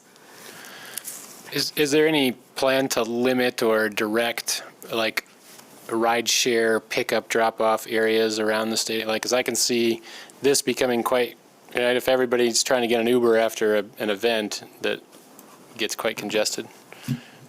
Yeah, so we're thinking about, again, traffic management during the event, whether it's provided by ASM Global or Grand Rapids Police Department, that this area here on Bloombridge would be where we would focus those Uber drivers and the public transportation. And we have the opportunity to bring them in off of summer or bring them in from winter and then force them to take that eastern turn down Bloombridge for the pickup and drop off. And if you can imagine the plan, Bloombridge goes down to the east, hits Summer, and then turns to the north. And so there's hundreds of linear feet of pickup space along there and sidewalk along northbound Summer. And so we're trying to create this area as our sort of all transit drop, whether it be the Rapid or Uber, Lyft, or other areas. It's interesting. Downtown, I live downtown. And I look out yesterday morning, and there must have been 100 school buses. And I'm thinking, what's going on? I understand later it was career day somewhere. But they were all lined, I mean, so many of them, all along Pearl Street. And then kids found their different buses, and I thought, well, that's a way to get a lot of people down there. But it didn't seem to add congestion for those to be waiting. I'm thinking of Uber cars and things like that. And hopefully, if it is events with, say, area schools, then you do have, kids coming on buses and things like that. Yeah, some of the early discussions with, I think there was something going on at the Gerald R. Ford Museum. I think that's what they were all doing. Yeah. We would prioritize this section of Bloombridge for public transit, and then we would push the Uber and Lyft drivers north on Summer there.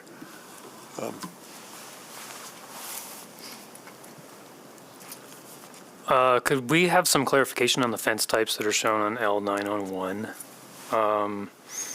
So the renderings that we've seen in this package or in this presentation appear to be showing the alternate fences, which in my experience, alternate means it's probably not happening. And so the fence type 1 would be the one that I would expect to see. So I'm really curious about what's being used, where it's being used. And on top of that, the fence types that are listed as type 1 that are not alternates are all also calling for a poly fabric screen. And I would really like to know what that is, where it's being used, and how that's going to work. Yeah. I think that was in the submittal packet. I don't think that was in our packet. Did you want to call up that screen color? I could maybe just start at the site plan.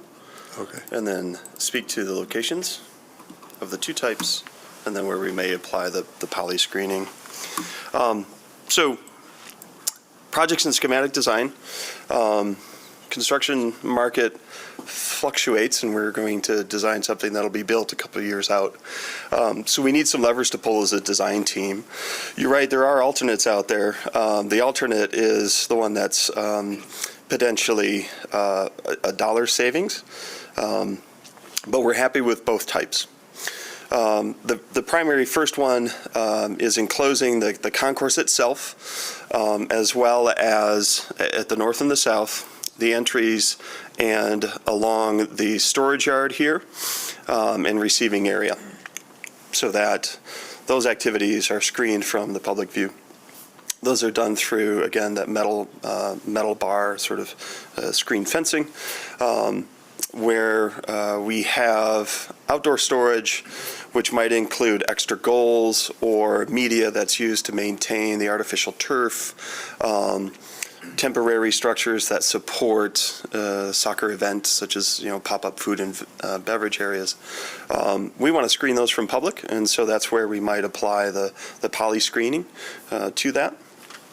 Along the main southeast plaza, Our intent is to define from a secure and operational standpoint the outer edge of the green space, leave open this area by number 2 on non-event days for access for the public.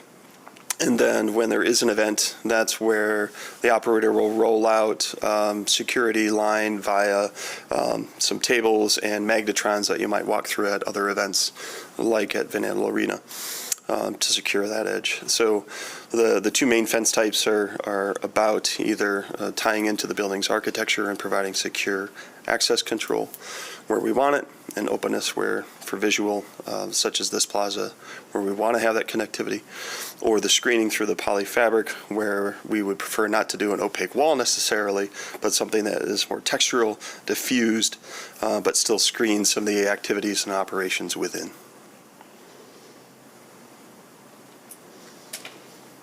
Is the poly fabric just a roll of fabric that's hung on the fence? The exact details have to be worked out, but it's a specified system with a commercial grade. Thank you. Mm-hmm. I have a question about the outdoor space and the use of the outdoor space, the plaza area. Mm-hmm. I'm gathering the idea of that space is during games, there will be food and beverage service in that area. And then I guess my first question is, how do you contain that area once people are in? And then when it opens up to the public, is there going to be any opportunity for the public to use that space for their own private gatherings, and how will that be managed? Sure. So public gathering, or during events, as Robert noted, it's kind of a tough scale to show the fence, but our secure fence line, or what we call our ticketed line, is differentiated as it comes down here. It ties into the stadium, and then it's differentiated by the darker color grass that's illustrated. The fence line then dives back in here, and it comes across to where this number 2 is. And so the area from the cursor across the plaza to this side where my cursor is now, that is open 365 days a year. During events, the security team with ASM Global will bring out as Robert referred to as magnetrons. They're essentially, that's where they'll do the security check your bag, check anything that you want to bring into the stadium. Once they get inside there, the alcohol regulations kick in. Now they can sell food and beverage inside this secure area, provided that they maintain this as a line that people cannot take drinks back outside of. So during an event, you would not be able to come outside of Area 2 with an alcoholic beverage. That fence continues along, wraps around, and connects to the building over here to create a secure plaza during events. During non-events, say at 11 o'clock on a Tuesday, somebody wants to come and have lunch. In these white things here are benches. These dark gray rectangles here would be food trucks that could potentially be on a food truck Friday when an event wasn't going on, or food trucks that could be during an event time as well. This area along here also indicates seating in these small sort of tan-shaped rectangular areas. Those would be during the day. During the evening hours, they would be, during non-event times, they would operate very much like Grand Rapids Park, dawn to dusk. The only difference is City of Grand Rapids would not have to maintain, operate, or enforce the park. It would be, the enforcement would be under the operator, owner-operator. And then down at the north end, very similar, although not as much green space. Again, this is the secure line for event days. As people come in, their bags would be checked. They would go through a scanner. They'd validate their ticket at that point, and then again, they could sell food and beverage out in this plaza.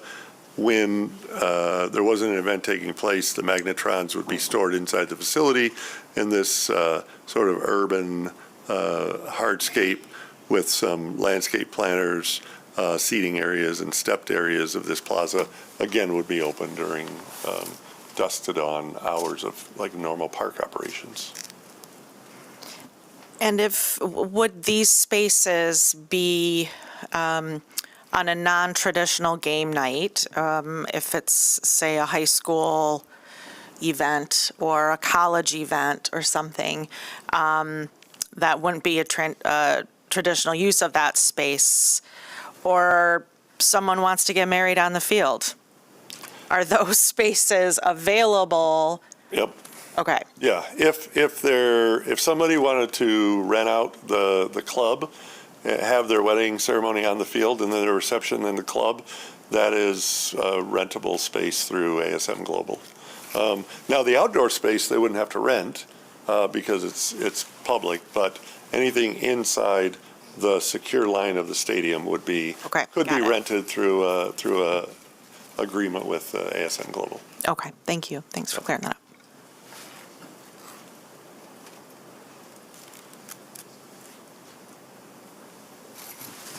Okay, thank you very much. Thank you. We'll open up the public hearing for anyone who would like to comment on this case. Please make your way up to the microphone. I'm just getting my notebook. State your name for the record, and you have up to 3 minutes to share your thoughts with us. How y'all doing? I'm D. Jones. I'm on the border of the West Grand. I'm also a passionate visionary, and I stay on the west side of the city. I just got back from Las Vegas speaking at the Internet 2.0 conference, so it's cool to speak with Grand Action 2.0. I actually spoke at the Caesars Palace where I won an International Visionaries Award for my work around esports and bringing a $100,000 esports final. So I'm actually used to work as a stagehand, so I used to put together a lot of the big events that happens at the DeVos Place in the Van Andel. I got to say I'm very excited because as a visionary, I like to think as big as I can go, as big as that scares people, to be honest. I like to think as big as I can. My brain has the capacity to go. And I've seen a lot of Hispanic people and a lot of people from the neighborhood playing at those soccer, there's some soccer courts over there, and I see a lot of Hispanic people as I'm driving my car. So I think this is going to be a powerful thing. I think it's going to inspire a lot of people. I like to see esports competitions at this venue, of course. They have something called the FIFA E. There are 6 to 7 figure esports competitions, as you guys are talking about being creative and being able to use this venue for a lot of additional things other than just soccer, which I know this is going to bring a lot of attention and fill the soccer stadium. And I believe it's going to get loud. Who doesn't like events where there's a lot of passion? I'm pretty sure there's a lot of passionate individuals. A lot of people think I'm African American, but I'm actually Haitian. I actually used to play soccer. The Hispanic people happen to beat us in the championship, so I ain't a hater, you know what I'm saying? I know Hispanic people are very good at soccer. This is as Africans in a lot of different ethnicities and countries around the United States and the United Nations. I believe this is a cool project. I'm in support of this, but I have to say that a lot of these articles that go out from a lot of these different publications, a lot of people from the African American and underserved communities see this project and they say words like gentrification because of affordable housing and things like that. I have to say, I know the DeVosses are billionaires. I know the Van Andels are billionaires, but too many times in society, we have billionaires that don't pay their fair share of taxes. I'm not saying that they don't pay their taxes, but we have billionaires in society that gets a massive amount of billions of dollars and they don't give back to the community. So I would really hope that they actually stick to doing a community benefits agreement, because I'd like to see the billionaires pour into our communities. I know that they say the West Side is the best side, but we still need investment, just like the Third Ward and all of the other counties and all of the other districts around Kent County and across the state of Michigan. So I'm really in support of this. I really love this. I really am a visionary. I used to look at the Van Andel and, the DeVos Place and think of hosting a large esports competition, and now that's a reality. And so I believe there is somebody from the community that will possibly bring another cool event or do some cool things around this community that can bring economic impact. So I hope that you guys stay open-minded to that and being able to let other people from the community be able to use this venue. I know it's going to cost a pretty penny to be able to utilize it, but please make sure that it's equitable, fair, and just for the entire community. Thank you.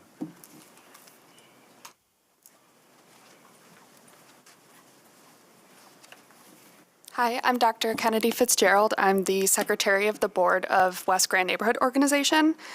After the West Grand Neighborhood Organization hosted an informational meeting on February 19th, we gathered feedback from attendees, neighbors, and our board.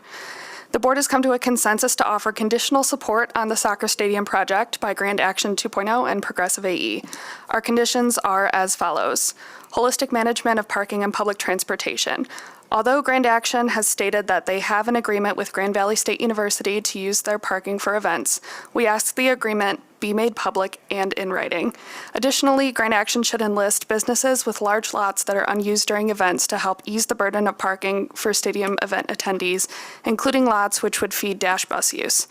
In general, the City of Grand Rapids needs to amend their parking strategy. Availability of parking is never guaranteed, and accessibility to public transportation is limited. At this time, Grand Action has stated that they are not pursuing direct investment in public transportation. By heavily investing in consistent, accessible public transport, the city would ease its parking burden in heavily visited and densely populated areas. Grand Action 2.0 has talked to Mobile GR about multimodal parking situations, but we would require a more fleshed out plan in writing to give our full support. Traffic. Grand Action 2.0 has stated that they are not required to perform a traffic study. While the stadium would be accessible by surface roads, it is mainly serviced by the Pearl Street exit off 131. This exit requires multiple lane changes without protected traffic patterns for off-ramp traffic or foot traffic. If attendees were to park remotely and walk to the stadium, the path to access the stadium crosses many heavily trafficked intersections. They must perform an in-depth traffic analysis of the proposed site and work with MDOT, Mobile GR, Grand Rapids Police Department, and Grand Rapids Fire to properly evaluate this development and the safety of the patrons. First responder access to the area. With heavily increased car and pedestrian traffic, first responders will face delayed response times in the neighborhood. Representatives of WGNO have reached out to both GRPD and GRFD, and both reported a lack of communication regarding the soccer stadium. There must be a comprehensive emergency response plan in place that protects the patrons of the stadium as well as West Side neighbors during stadium and amphitheater events. We only have to look at the recent fire at Grand Rapids Brewing to see the risks and traffic concerns just one emergency lays bare. Increased housing density on the West Side. Grand Action has said the construction of the stadium could lead to the construction of housing in the area, but it is outside the purview of Grand Action in terms of the types of projects they are typically involved in. While none of the goals of Grand Action include housing, they should consider how economic development will displace lower and middle income families on the West Side. Funding sources. We ask that Grand Action be fully transparent in their funding sources, naming these entities. Transparency is key in building trust with all stakeholders. Our full letter is available by request. Thank you.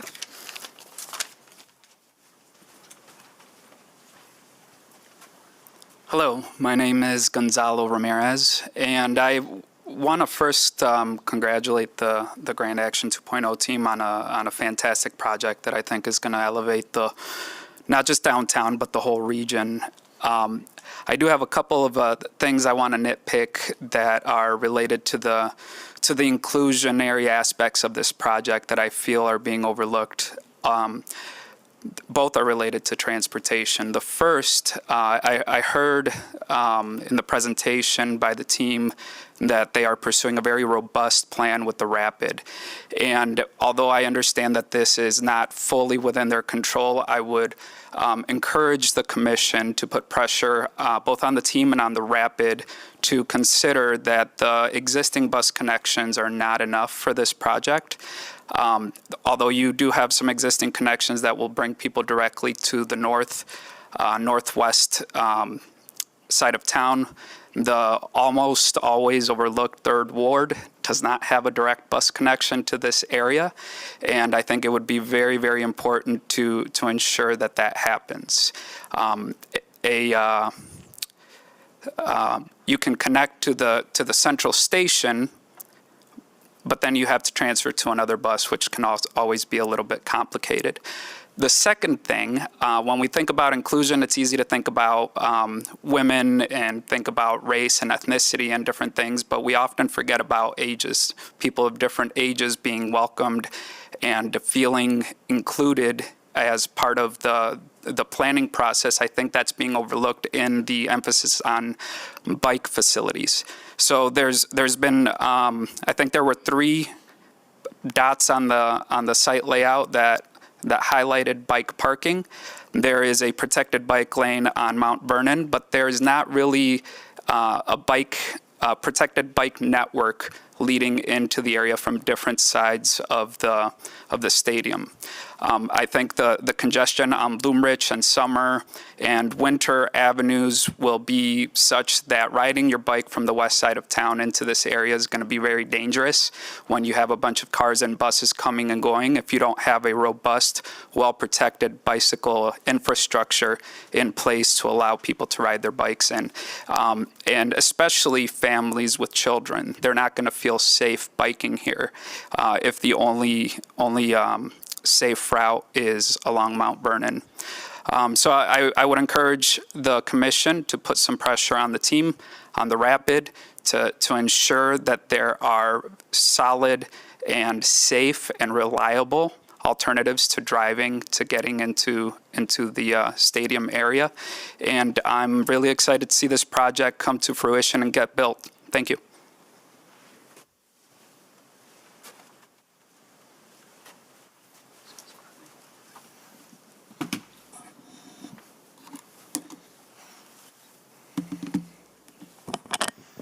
Good afternoon, Lucas Leverett.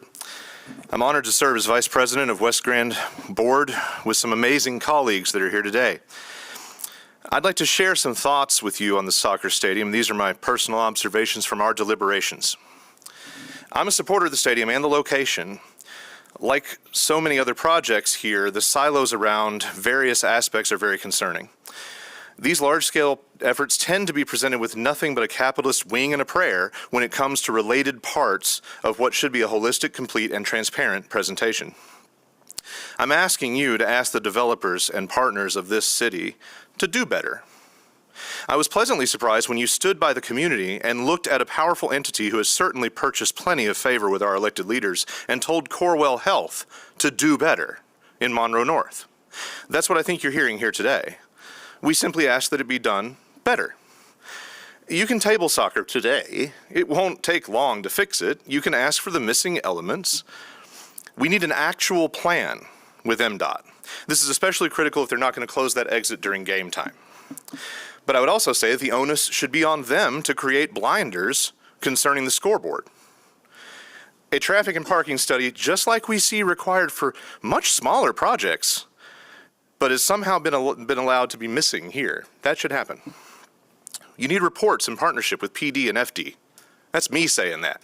You've seen me talk about cops. You need a plan to protect residential parking. You've got the conditional support list in front of you. Please consider those reasons to table just for a short time. There's no reason to rush this, and we're now seeing so many of our questions echoed by relating agencies. And as an import from Nashville, as we all know, and someone involved with a major event in Atlanta for over 25 years, I can assure you that getting these factors worked out now will help you avoid pain and resentment in the future. The fact that the loading dock seems to be an afterthought and the horrible example of Lion's loading dock is being mimicked is not a good sign. We do not live in the utopia that many of us imagine. If you look at this week's 11th hour revelations about housing on these properties, you can see how much smoother these projects would be with public support if these things came to light more fully formed. A majority of the voices cited lack of parking at the amphitheater, and now, lo and behold, there's a ramp being proposed right next to it. Only after the big money got what they wanted first. What elements of the soccer project will emerge late in the game, and can we tackle those now? Please err on the side of earning community trust. Let's set an example that the backroom deals, closed-door debates, and laissez-faire for private interests don't need to be the primary focus of a giant project that affects all of us. Thank you very much for your consideration.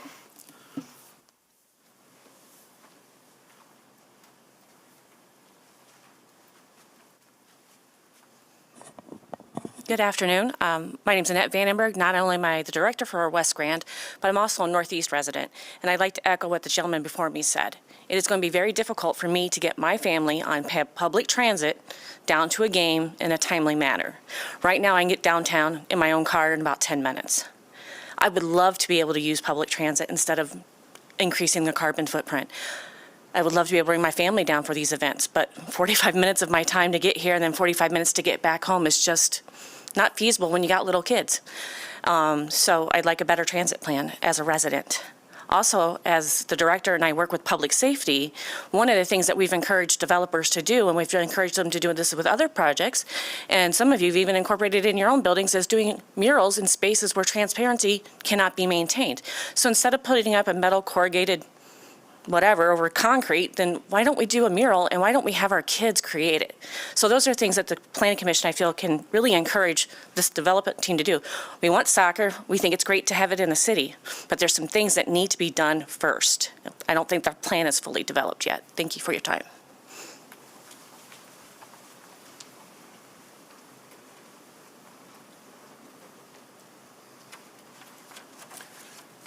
Good afternoon. My name is Scott Skank. I was born and raised in Grand Rapids. I went to high school less than 1,000 yards from here. About 30 years ago, I bought a building about 100 yards from this proposed site. I can tell you about this area because I've been here for 30 years. And I'll also tell you that when I watch this process go forward, there is some excitement, but there's also a lot of trepidation because this is a process of bias and unintended consequences. I have been at the community outreach events, and I think that the community support is vastly overplayed because the concerns have not been addressed. My primary concern is parking. Parking is already a problem, and we are going to take a lot of parking spaces out of play. I have discussed this with Progressive A&E. No study has been done at parking utilization. They'll tell you how many spaces are available, but they can't tell you how many are currently used. After the February 27th community outreach, I walked back to my building past the YMCA parking lot at 8 p.m. on February 27th. It's cold and it's after dinner, and that parking lot was over 80% capacity. Where are those cars going to go? There may be 1,600 spots available, but how many are already used? Access is going to be a problem, unintended consequences. Right now, it's very pleasant to go down to the west side to find parking and enjoy a meal, go to a bar, enjoy what the west side has to offer. When parking disappears, what happens to those businesses along Bridge Street? These are people that like the convenience to go down and enjoy the entertainment that the west side offers. When they have to park in an outlying area and take public transport down to accommodate a stadium that is used infrequently, I think those businesses will be impacted. I'll also tell you that as a business owner in that area, the traffic is going to be worse. We are a commercial enterprise. We have 2 truck docks on Winter Street. They bring in 53-foot trailers. There's a reason that Winter has no parking zones, and that's to facilitate truck access. There is not on-street parking there currently, and if it were to have on-street parking, we would no longer be able to bring in commercial traffic. So unintended consequences. I don't think any of this has been addressed by Progressive A&E. I have brought this to their attention. I will name names. Chris Zoll was supposed to get back to me a month ago. I have not heard from him. So again, we thank you for your time. We thank you for listening to the community. We feel there are problems. It's not that we don't want the soccer stadium. It's just we don't feel there's a plan in place yet. And while it's nice to know what the brickwork will look like or what the transparency will look like, we still don't know what the traffic patterns will look like, and we still have not solved the parking problem. Thank you.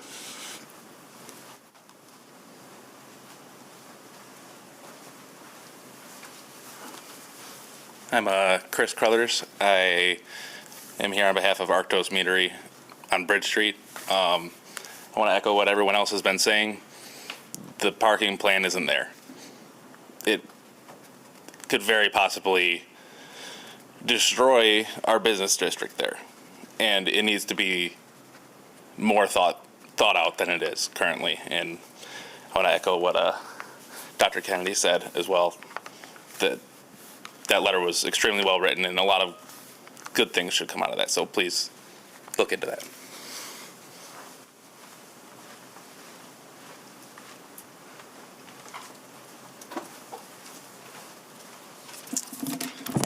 Hello, thanks for having this meeting. My name is Nathan Coots. I'm also a business owner on Summer. directly across from the stadium. I am a fan of the idea of the stadium, and like everyone else, I also have to say I know the traffic patterns very well. We've been there since '92, and we've seen a lot of changes. But one thing that hasn't changed is the traffic flow has gotten progressively busier, and parking has changed with some of the meters where it used to be free, and we've kind of adjusted to that. But we have a loading zone in front of our building, and every single day at about 4 o'clock, it's packed with illegal parkers. And that's, okay, it doesn't really hinder us. But right now, there's already a problem. And we have all these spaces that we're going to lose. So one question I have is, how many spaces are we losing versus how many are we gaining? And my other concern is all the right-hand only turns. And if we're doing away with part of summer and we can only turn right, and traffic's going to be coming off of the Pearl Street exit heading south, they're going to have to do a big loop around to get to the loading dock for the stadium, right? Because they're already going to be by it unless they're going to back an 18-wheeler up, a couple hundred yards on a one-way. So there's a lot that needs to be done yet, that needs to be figured out. And I'm not saying that a traffic study should be done, but there's got to be a plan that is realistic, and that if we're making these changes to summer, we don't really know how that's going to affect traffic flow for a theoretical traffic pattern. So I think there needs to be some guidance here, or studies of other areas that have made similar changes, at least in percentage of increase in traffic flow, and when that's going to happen. But it is going to affect all of our businesses locally, and we're concerned. And we're supportive, but we want to see more plan. Thank you.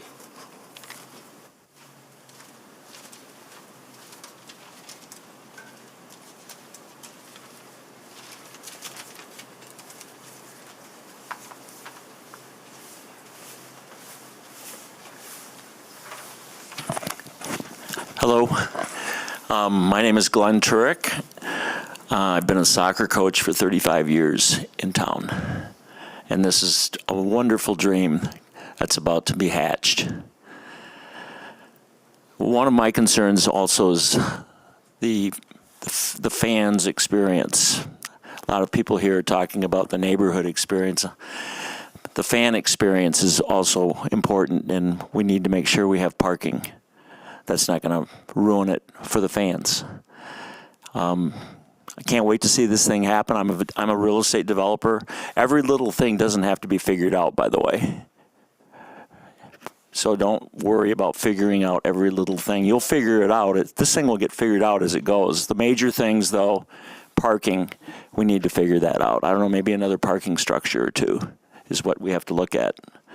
But thank you so much. This is a dream that we're ready for here in Grand Rapids. It's time. Thank you.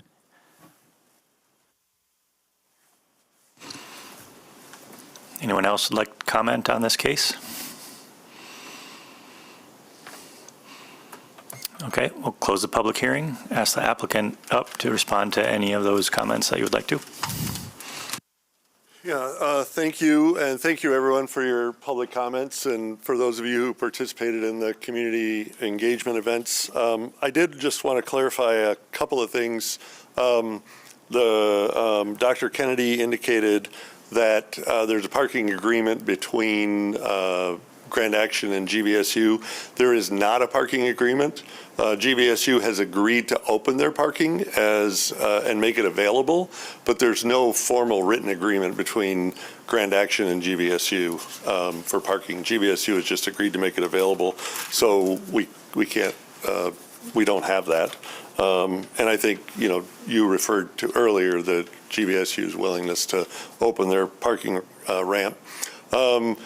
In the community engagement sessions, we did have a slide indicating that 783 parking spaces are being taken away. 1,700, more than 1,700 still exist, including 300 additional parking spaces 2 blocks north of Bridge Street. The GVSU parking ramp, as Kristen mentioned earlier, has 950 spaces. So to the extent that they're willing to open up potentially more parking, GVSU would have to speak to that. But I just wanted to clarify some of those numbers. Also, I mentioned Lyons Street loading dock. That was as an example to reference people's familiarity. It was not used as a basis of design, so I don't want you to think that we're holding that up as a tremendous example and that we designed to that. It's just an example of where trucks back in and out of a public right-of-way.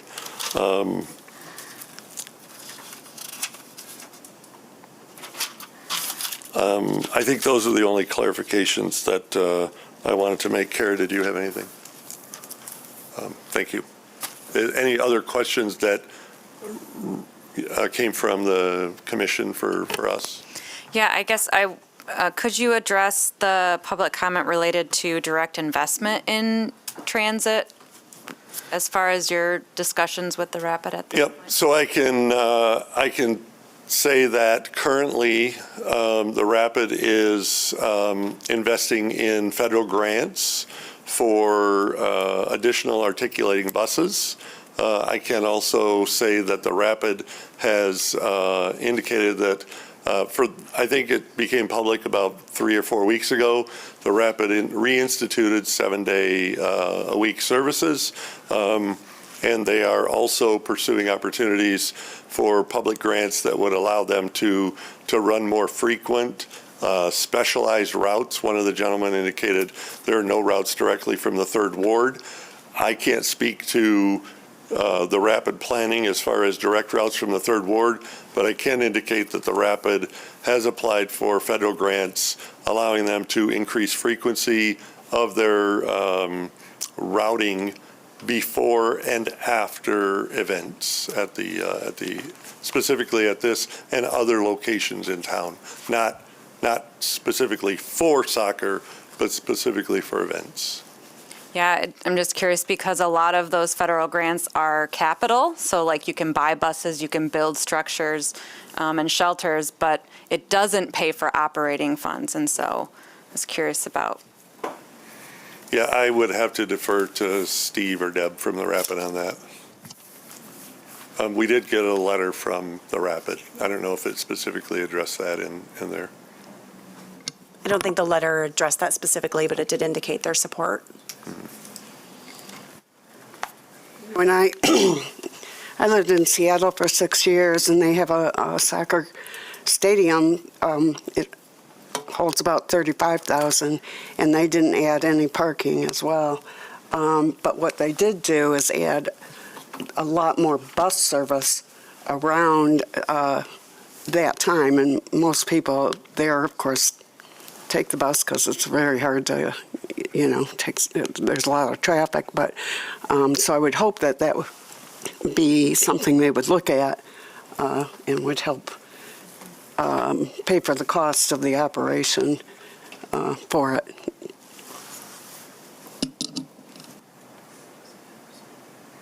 Thank you. We had a couple of comments around the neighborhood engagement and that you had 2 slides, one at the beginning where, you highlighted the 5 great things that this will do. And then there was one slide that had 7 or 8 concerns, and those, you didn't really address those, at least to us. I wonder, I don't know if we need a narrative on each one, but has there been, you noted the concerns, but how have those concerns been addressed? And what specifically have you done with design in relation to community parking, transportation, et cetera, that helps starts to address some of those concerns? Yeah, so I apologize for not being more evident in our presentation. I think Julie talked about parking. I think City Center, I think you're fully aware that it doesn't address the requirement of additional parking. We have talked about our parking relationship or communication with Grand Valley and their willingness to do that. We did have a slide in here, and maybe we didn't spend enough time on it, but this is slide where we talk about available parking in the area within a 5, 10, and 15-minute walking radius. So I think what we're trying to illustrate relative to parking is it's always going to be difficult, right? Traffic is always going to be a difficult solution, but we do have a robust public transportation network that is directly around the stadium with the Laker line along Fulton, as well as dash lots that go directly past the stadium, encouraging that parking and really the pedestrian nature of coming to the event, whether it's through public transit or whether it's through parking and making your way as a pedestrian to the stadium. You know, we did have a sound study provided, which we submitted as part of your packet. So I don't know if you have any specific questions outside of that.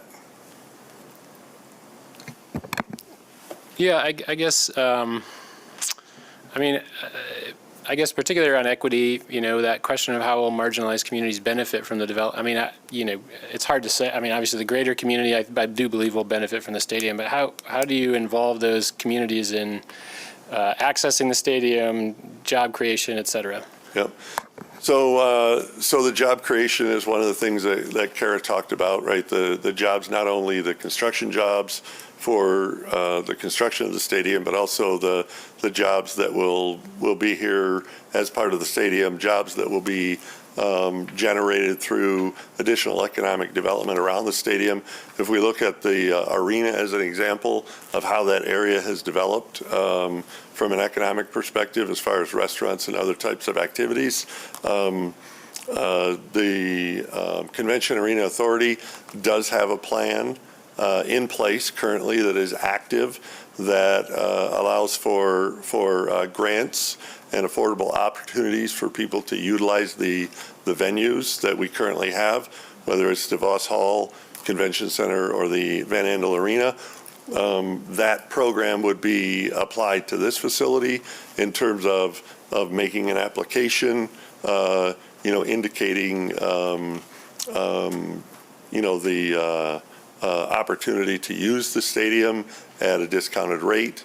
I don't know, I'm not 100% familiar with the plan, but I know that the the Convention Arena Authority has that plan currently in place. Yep.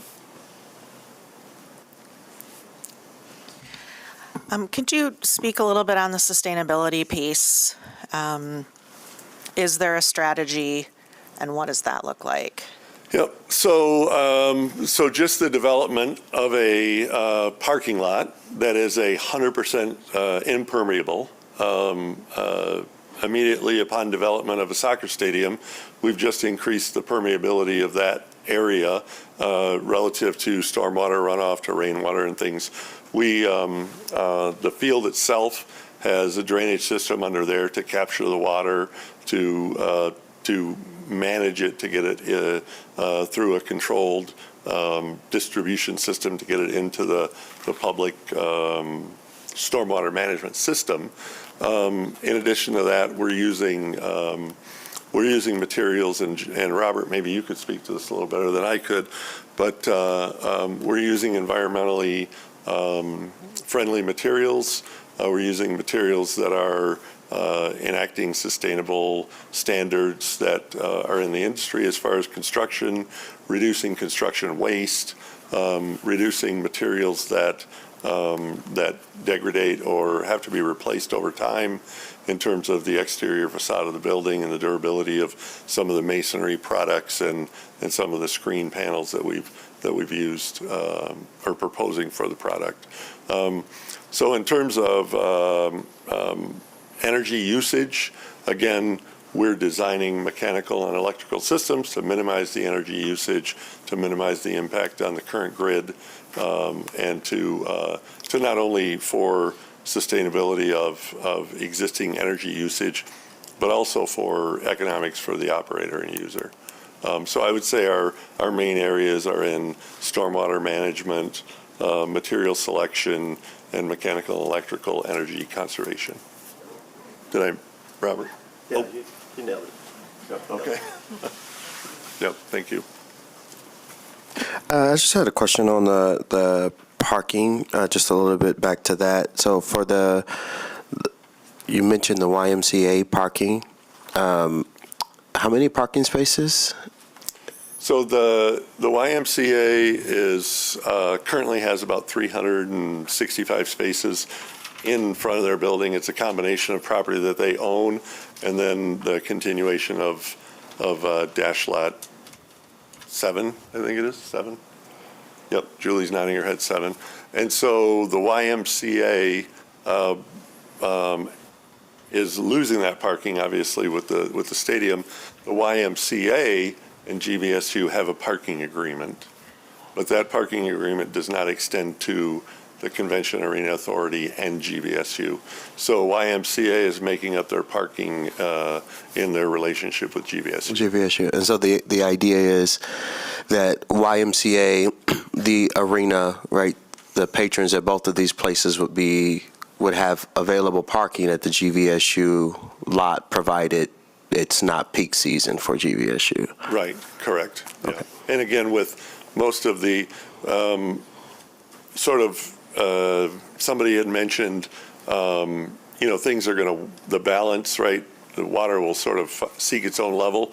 The YMCA will benefit from relationships with the facility, but there will also be people who say, "Oh, there's a game Friday night. I'm not going to go work out on Friday night, right?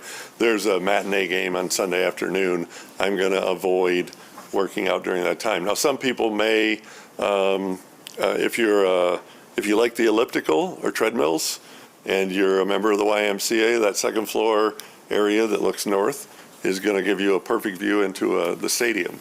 Yeah, I was going to say that too. You may want to go work out binoculars during that time. But we're YMCA patrons will adjust their to fit their schedule and to fit their the relationship of the stadium. And then my next thing has to do with traffic.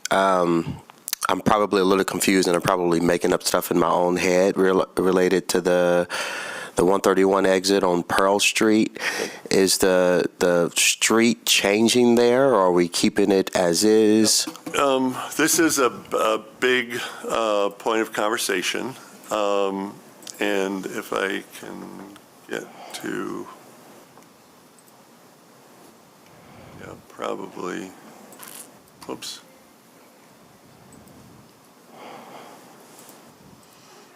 So this exit from 131 to get off to Mount Vernon, and here, this currently affords you the opportunity to get off here and to turn west on Lake Michigan Drive, to turn east on Pearl, to go straight through and continue south towards Fulton.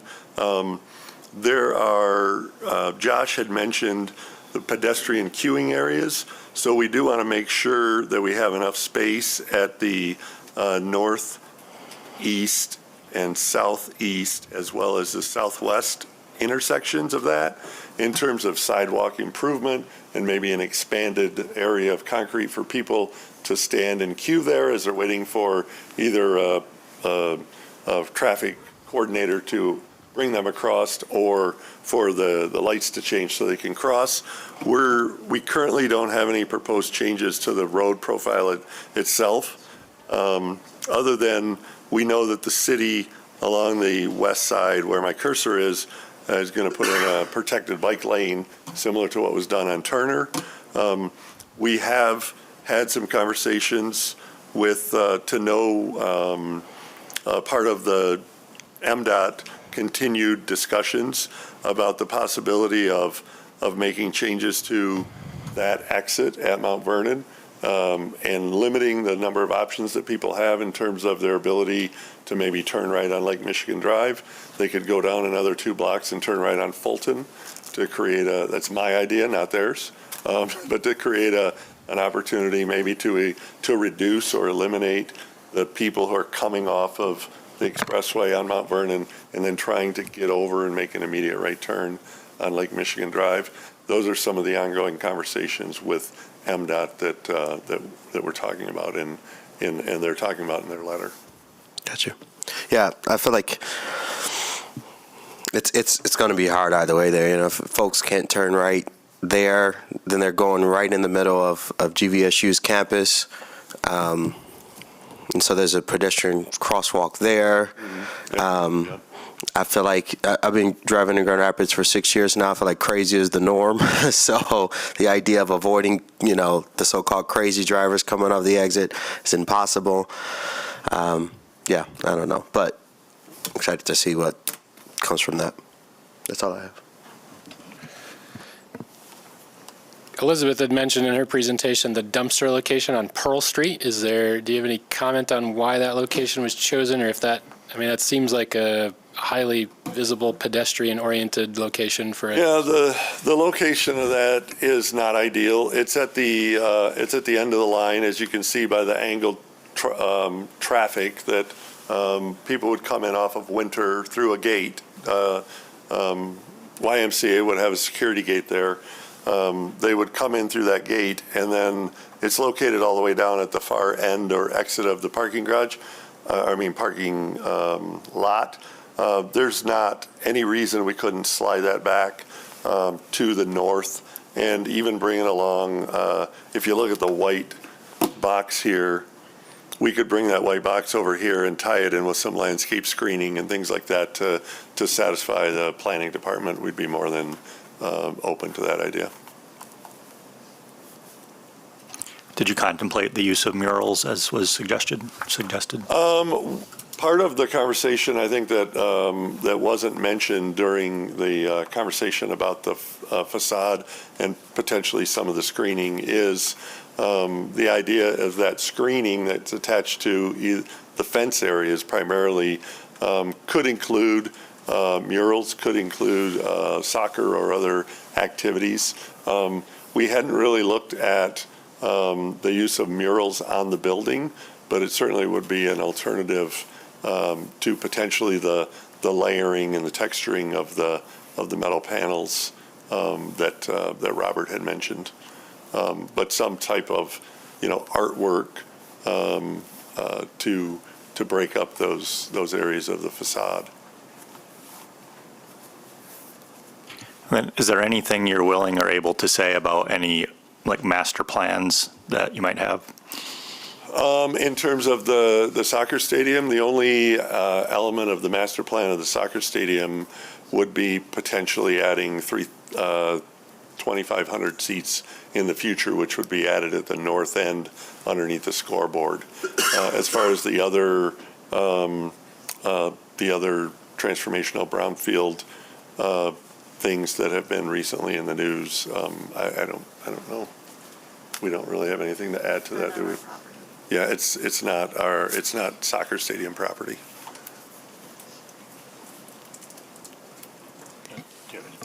Oh, just there is DGRI has created a plan for the parking lots that are under their control. They call it the Bridge South Plan.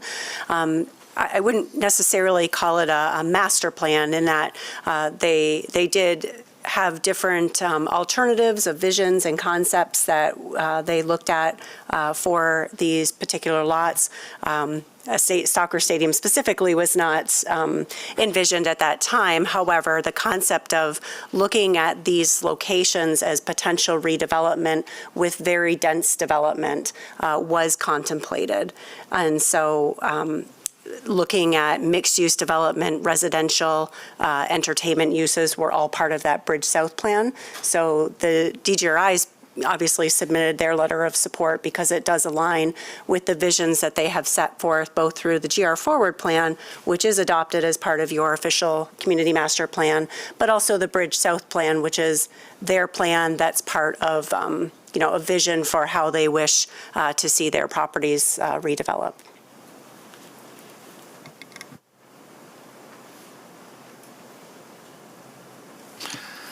Any other questions for the applicant? Okay, thank you. Thank you. We'll turn to deliberations.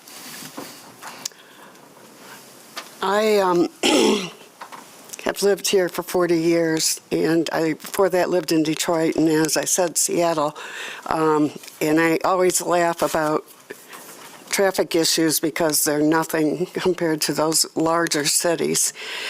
And I've always, I live downtown, and I live on the 12th floor on Bridge Street. And I can tell you, I see into these lots, these dash lots, and they are empty. They are virtually empty since COVID. And of course, I only moved in just as COVID was underway. I don't know if that's the reason they're empty, but I look down on asphalt. So the idea to look down and see something active and and full of people or green turf or whatever is exciting to me and something that the community can use. I really, appreciated Ms. Ramirez's comments about the fact that soccer is a worldwide sport. And I thought about that. Yeah, it is. And I hope besides getting maybe a men's professional team, that we in the United States understand what a women's winning soccer team looks like, that you will pursue that as well. That said, I've said this, so many different developments, whether it's the amphitheater, the Van Andel Arena, all of which had not added parking when they were built, and people came out saying, we're not going to be able to use it because there's not enough parking, and that has not happened. And in fact, I hope by not having to build any parking, we do get people to use transit more, particularly for a stadium. I mean, if you go to Detroit, to Comerica, buses are always, lining up. That's part of it. The other thing that happens, particularly in soccer, which I loved in Seattle, is that people get down there early and they stay after. The march to the stadium is one of the most fun events there is in soccer. So I know there are details. I've seen this with many other projects where people go, where are we going to park? And people in soccer, I can tell you, at least in other cities, and I've heard this as a sort of tradition with them, get into parades. They go to have a drink beforehand, get in parades, parade down. They've got a band and drummers and scarves. I have no worry, and I park downtown, and I live downtown, and I'm on Bridge Street where there'll probably be a lot of traffic, and that's why, that's what makes an exciting city. So I'm in support of this project, and I think, as was said by the coach, if he's still here, the details will unfold and it will be worked out, as it will with the amphitheater, as it did with the Van Andel Arena and the Convention Center.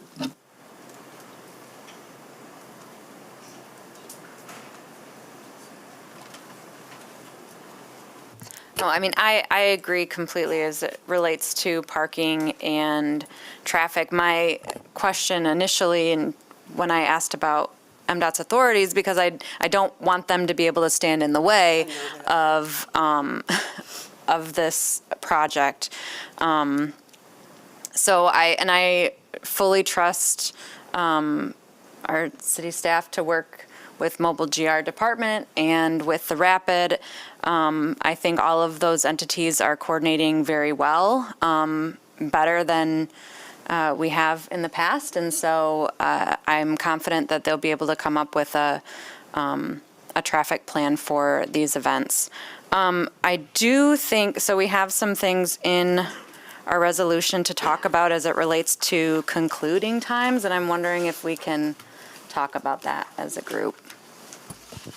Closing times? Yeah, I'm sorry, yes. Yeah. So, yeah, go ahead. I just wondered, we have rules about that with noise and everything that we also looked at with the amphitheater. So are they operating like ending at 11 o'clock? Is that within that parameters of when something, because that's what we said at the amphitheater, I thought too. Yeah, I think that was a little bit different in anticipation of the nature of the events at the amphitheater were significantly different than what's being proposed here. Yeah.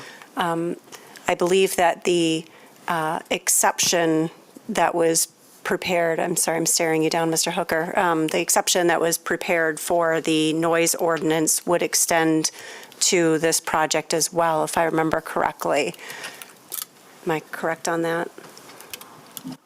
I thought it was only applies to the amphitheater. Oh, was it? Yeah. Okay, sorry. Then I'll check that. But if you could check that, yeah.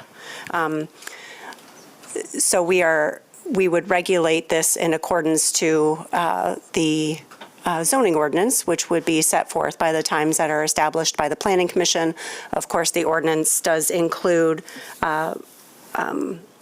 suggested timeframes around certain events and activities, namely around live entertainment, outdoor seating. So the time set forth by the Planning Commission through a condition of approval is what would be imposed and required to be adhered to. So it seems like the outdoor plaza is relatively simple because it could potentially align with the outdoor seating hours. So 10 Sunday through Thursday and 11 p.m. Friday and Saturday? Or I'm asking what people think about that. But then I guess I don't really know what to do with the stadium events. I don't know if staff has a suggestion for that.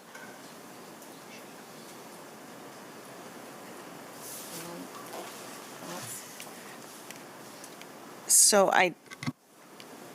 that's a tricky one because what if there's an event going on there that goes into overtime and it just keeps going on and on and on? I mean, it does I don't know if you can say put a time on that. subject to schedule delays and stuff. So I don't know. Or do we just take the condition out? But it's in this draft that we have to consider that, and so. I think I would be comfortable with something that talks about upon the conclusion of the event, like meaning that there aren't events scheduled after a match is complete that would continue to drag that out, right? And knowing that a match could go extra time or whatever, but that there's a certain time that once that match is done, then there's 60 minutes or whatever it is to clear the stadium of patrons, et cetera.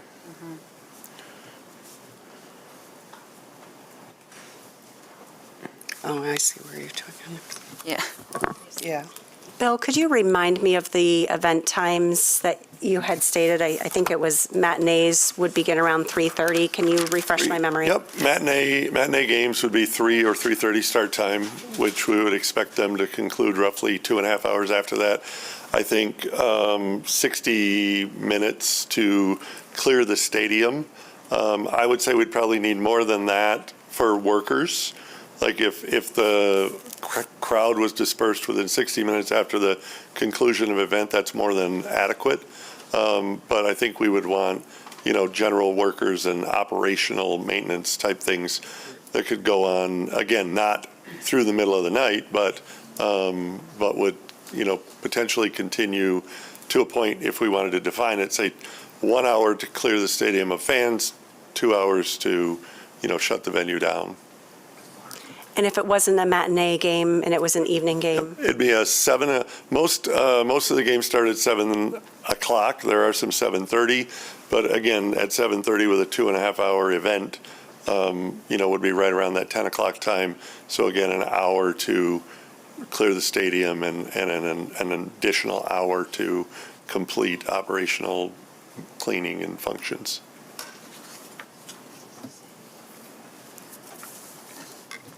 Thank you. As you were answering, I found my notes where I had written that down. Okay. All right. Thanks. And I do want to note that Mr. Hooker was correct. My memory was flawed in that noise ordinance amendment that was adopted by City Commission was specific to the amphitheater. So my apologies.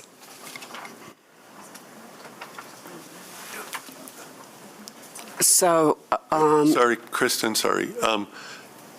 Again, I'm going from memory, but I thought that the exception was for venues operated by the Convention Arena Authority.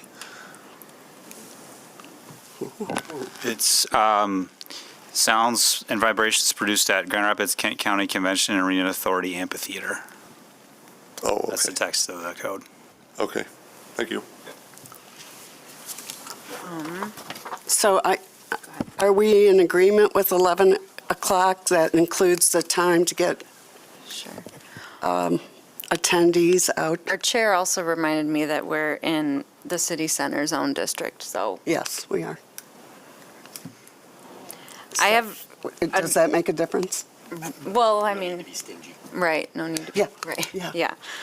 So I had potentially written down 7 a.m. to midnight. Oh, that's fine by me.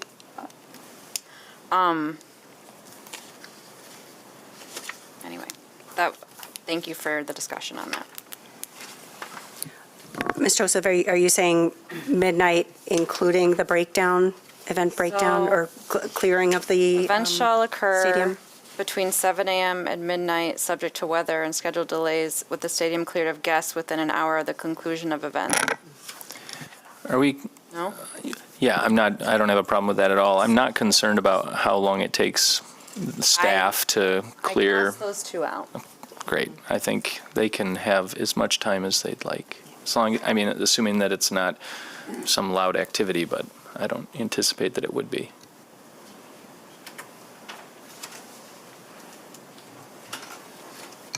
So we take out. No loud music over the PA while the staff cleans the stadium seats at 1 a.m. Cleanup music is different. Are we set with that? Yes. Okay. Go ahead. I think overall, I think it's a great opportunity and a great addition to the city and the downtown. One question I have for staff is that we did not receive any public comment in our packet, which either means it was mistakenly left out or we didn't receive any prior to the meeting. Oh, I see what, I was saying that there are letters in your packet, so. Only from the public entities that approve, that support it, but not from some of, like some of what we heard today. So all of the letters that were received by the planning department were included in your packet. All right. I would echo Commissioner Swem's comments, and this isn't something that I think is worth delaying the project for, but we have more detail in the packet around what the plants will look like and what the trash cans look like than we do about building materials. And I think with a project of this scale, I would agree with the previous comments. It would be good to see, in the future at least, some better details of exterior product and materials included. I would appreciate seeing that. I think that we often ask for that on much smaller projects, and in this project, it's to the point where the resolution isn't quite good enough for us to get a good picture of what it looks like. I would also agree with some of the past comments around, can we do something to break up those large facades? I understand it's a large facility and the use doesn't necessarily mean that there's a lot of transparency. I know personally, walking next to the other two large facilities in our community, when there's nobody else around, it's just a little intimidating to walk by a massive brick wall for 150 yards. And this isn't quite that, but when there's people around and there's, in and out of an event, it feels fine. It's those other times. And so I would encourage staff to work with the applicant during the process to figure out, can there be a mural added? Can there be some type of relief added to those long stretches of metal grating and masonry walls that, I don't think are inappropriate necessarily given the use of the building. I would encourage some better opportunity to make the pedestrian feel a little bit better. And so that's one concern. And then the other concern really is just we do seem to be hanging our hat on GVSU's vast parking facilities that are not guaranteed, right? Even if you had an agreement, they're a private entity or at least an entity that's not controlled by anybody in this room. They could revoke that at any time. And I do have concern about that. While I'm not a proponent of adding more parking generally in our community, it is there. They do have a lot of parking available in this town, and I'm glad to hear that they are interested in the opportunity to utilize it more for the Y and for this facility. But I am concerned that there's no actual agreement in place, and what that might mean for how that looks. If 6 months go by and they say, well, it's not working, there's too much conflict with our students, and they just decide to shut it all off, you lose something in the neighborhood of 900 parking spaces directly adjacent to this facility, that's significant and could have a significant impact on the community. So again, I don't, I'm generally supportive. I don't think it's worth necessarily delaying this step of the project, because I know there's a lot of steps to go, and I do echo the comments. I trust staff to work through those other steps, but those would be two of my concerns. Yeah, thanks for mentioning the GVSU parking. There's a lot of underutilized parking there, and I know it's not within our purview, but yeah, I definitely encourage whoever is able to have those conversations to do that, to, I don't know, maybe open up some of this parking for public use when it's not in use by students, because it just sits there empty and it should be utilized. I also want to go back to the transit conversation and encourage the applicant to consider how y'all can contribute to making sure that transit improvements are made and that operations are adequate to support the lack of parking that you all are proposing, which I, again, think is completely appropriate, but yeah. I do believe that it's in GVSU's best interest to generate more revenue, which they certainly would do if that is an empty, and that's been my observation, place. So it's in their best interest in market forces and what you have to pay for parking to go to sporting events would tend to keep that open and rather than closed if nobody else is using it. I think I would say we've had people in front of us here who needed 18 spots for their office space, which is only about a half mile or a quarter mile from this facility, and we've asked for specific parking agreements to be executed. And I guess I would ask, can we not get something in this case from GVSU? Would that not be an appropriate ask and condition? Isn't this, we can't require parking in the downtown, right? Well, so I think that is a distinction. With other projects, we're not located in the city center zone district.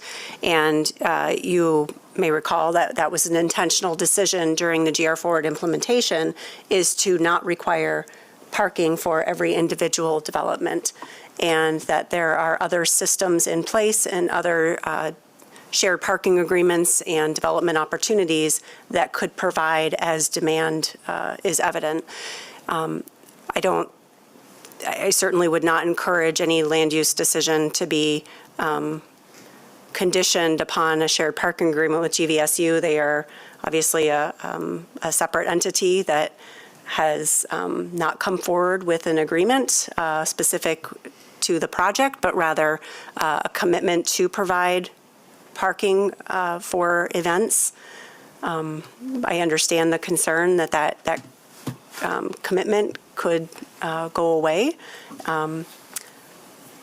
but that's not what is currently before you. I also, I lost my train of thought.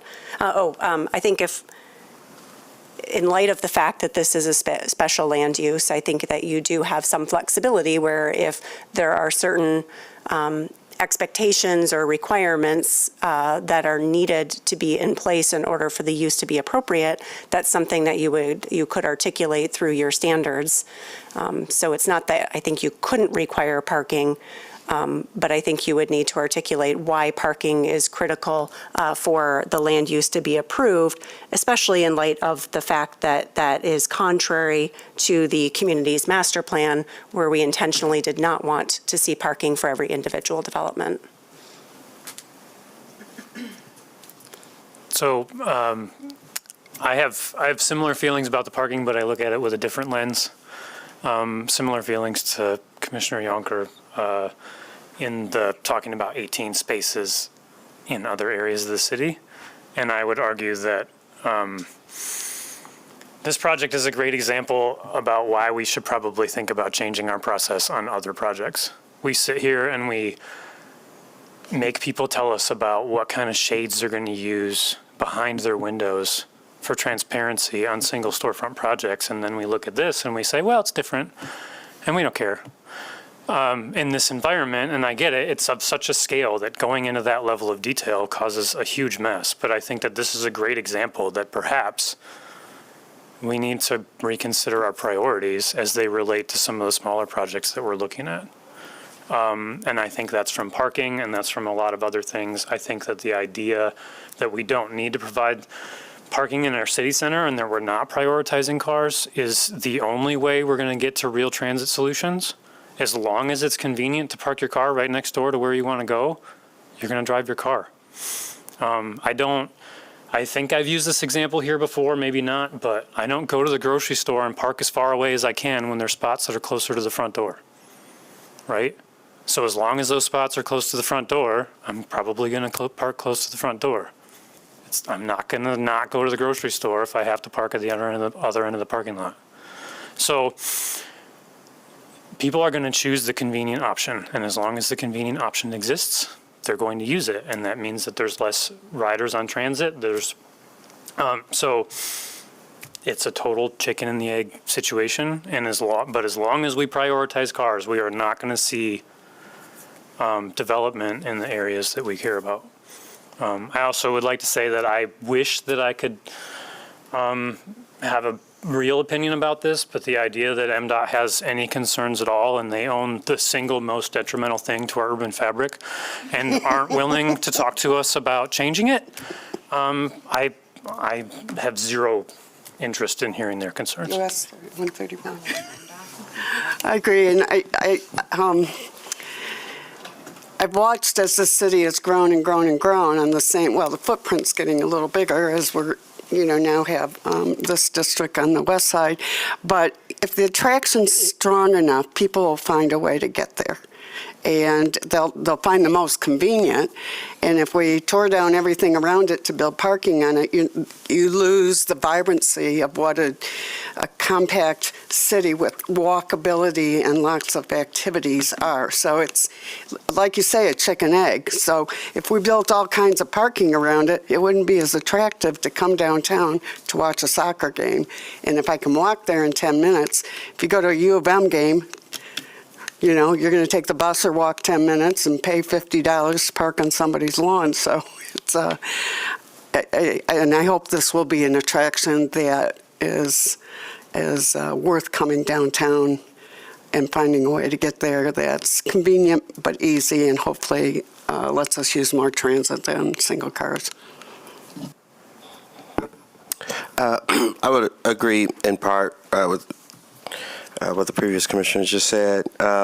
Probably with the exception of parking close to the grocery store door, I park as far as away. I get tired of y'all hitting my car with the buggies and stuff. But yeah, I mean, it's true. People will choose the most convenient way, and if driving your car as close to it as possible is convenient, then people will do that. I do think that parking is definitely the biggest concern that I have here. I mean, we're talking about 8,500 seats, and to be honest, I know nothing about soccer. I have absolutely no idea what these lines up on this green field is. I know absolutely nothing. But if you got a stadium with 8,500 seats, I think it's reasonable to think that you're going to get a whole lot of cars down here, and those cars are going to have to go somewhere, and they're going to be up on the streets nearby. They're going to be in front of people's houses. They're going to be in places that they shouldn't be. Now, if we're okay with that, then we're okay with that. But I want to just add that to the record because I don't want to pretend as if that's not going to happen and that this is not going to be a headache, because it is. One of the other things that I wanted to address was the unintended consequences. One of the public commenters came up and used that term, so I'm just stealing it from them. When it comes to the truck traffic that is servicing the businesses in the area nearby, I go through Bridge Street a lot. Always thought it was weird to see 53-foot trucks going through there, but I guess with the improvements up on Winter Avenue. That would still be a concern of mine too. I want to make sure that the businesses nearby are able to get what they need to get from the trucks that they need to get it from without having to change their process just to fit this stadium. The other thing, and I just want to add this to the record, as I always like to do, we did talk a little bit about equity. To be honest, anytime I hear white folks talk about equity, I run. I don't think this is going to be an equitable service, and giving black people $13 an hour jobs for a limited time is not equitable. So I'm not saying that this project has to be equitable. I just don't want us to pretend as if that is obviously the number one goal with this, or that's going to be somehow a factor here. I do appreciate, though, the folks mentioning the community outreach, trying to get the community to utilize this space to, everybody to be able to go and have a good time. And I do think it'll be a good space for everybody to have a good time. But if we're looking for equity here, look elsewhere. I don't think you're going to get it here. I just wanted to add that to the record.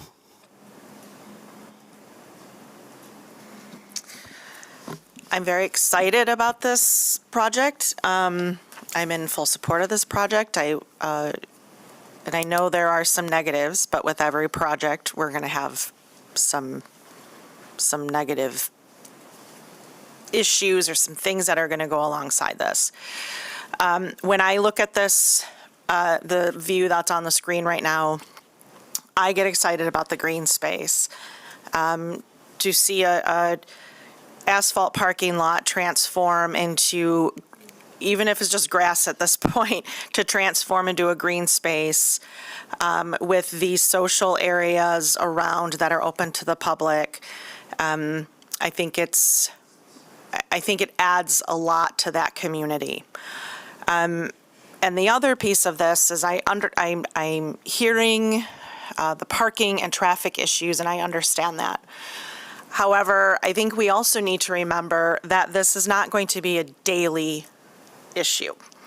This is an event space, and much like Van Andel and other spaces that we've spoken about, this is not a daily issue. It's going to be a couple days a week, and it's not going to be every day. I spent 10 years in a large city right next to, I was in Chicago, right next to Wrigley Field, and I understood that on those game days, it was going to be packed. But it never stopped me from living there. I moved in there knowing it and stayed there for a long time because it's just something you learn to work around. And as our city continues to expand, we want to attract people, and we want people to come here. We want people to stay and work and live. And when there are awesome opportunities, in this case, even a green space, I think it's a benefit to the city and into that neighborhood. So I support the project.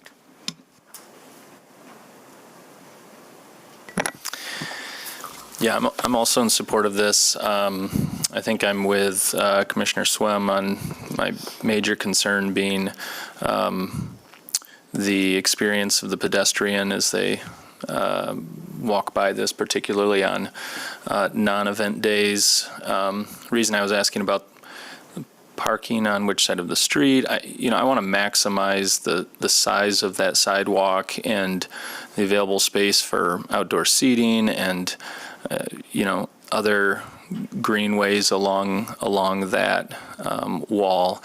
I understand some of the operational issues that transparency brings in, but I really do wish that could be a more active facade, that we didn't have the black grating fencing panels, whatever those are, that isn't all that appealing. I think we have an opportunity here to have a really beautiful streetscape on what I expect to be an iconic facility within our city.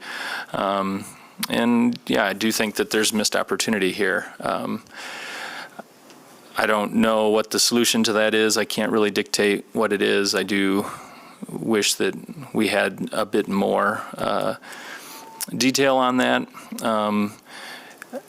I'd just say on parking and traffic in the area, I'd kill to have my business closer to this. You know, please bring people to the community, and yeah, I think there's plenty of places here, including residential properties, that don't have on-site parking, and I think we need to take more regional approaches to parking solutions, and we have vast amounts of parking in this district right now that go underutilized.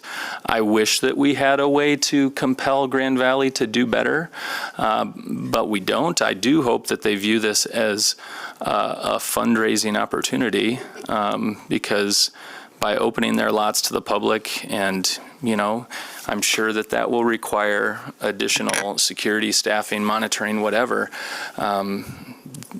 That will contribute to their budget, and I think overall it'll contribute to this district and its viability.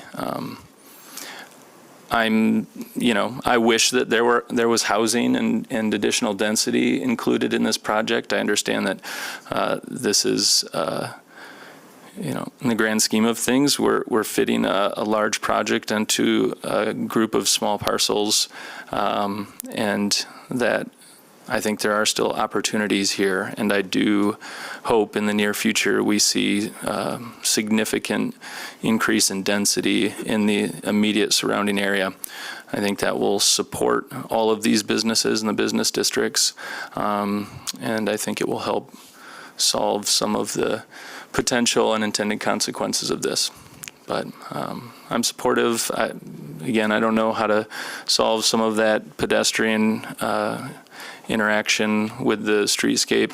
I think our southeast corner here is beautiful. I think even along the north elevation, it seems like it'll be great, but that western elevation, how can we maximize that and make it feel really welcoming? I appreciate the outdoor gathering spaces as well, and I would only request more attention to all-season use of those spaces. I know the plaza in front of the Van Andel Arena is great, but it's very cold and unsheltered otherwise. Any further discussion? Or do we have a motion? One thing, I guess, with relationship to the pedestrian experience, I do think that some of the explanation was appropriate and intriguing regarding the metal grate treatment over the masonry. The implementation is extremely important, but the idea of depth of facade does present a much more human scale element and more visual interest in the facade, which, albeit not being transparency, is a way to help the pedestrian experience. Again, that requires lots of trust in the designers, but as one, I hope to be trusted, so I kind of feel like I need to trust some people too. I was going to say, I thought you said you didn't like design by committee. That's true. Yeah, so hearing a few of you mention that pedestrian experience, and what I'm hearing is that there needs to be another look at the Mount Vernon facade, and I'm sorry, I meant the winter facade, and the use of the architectural treatment.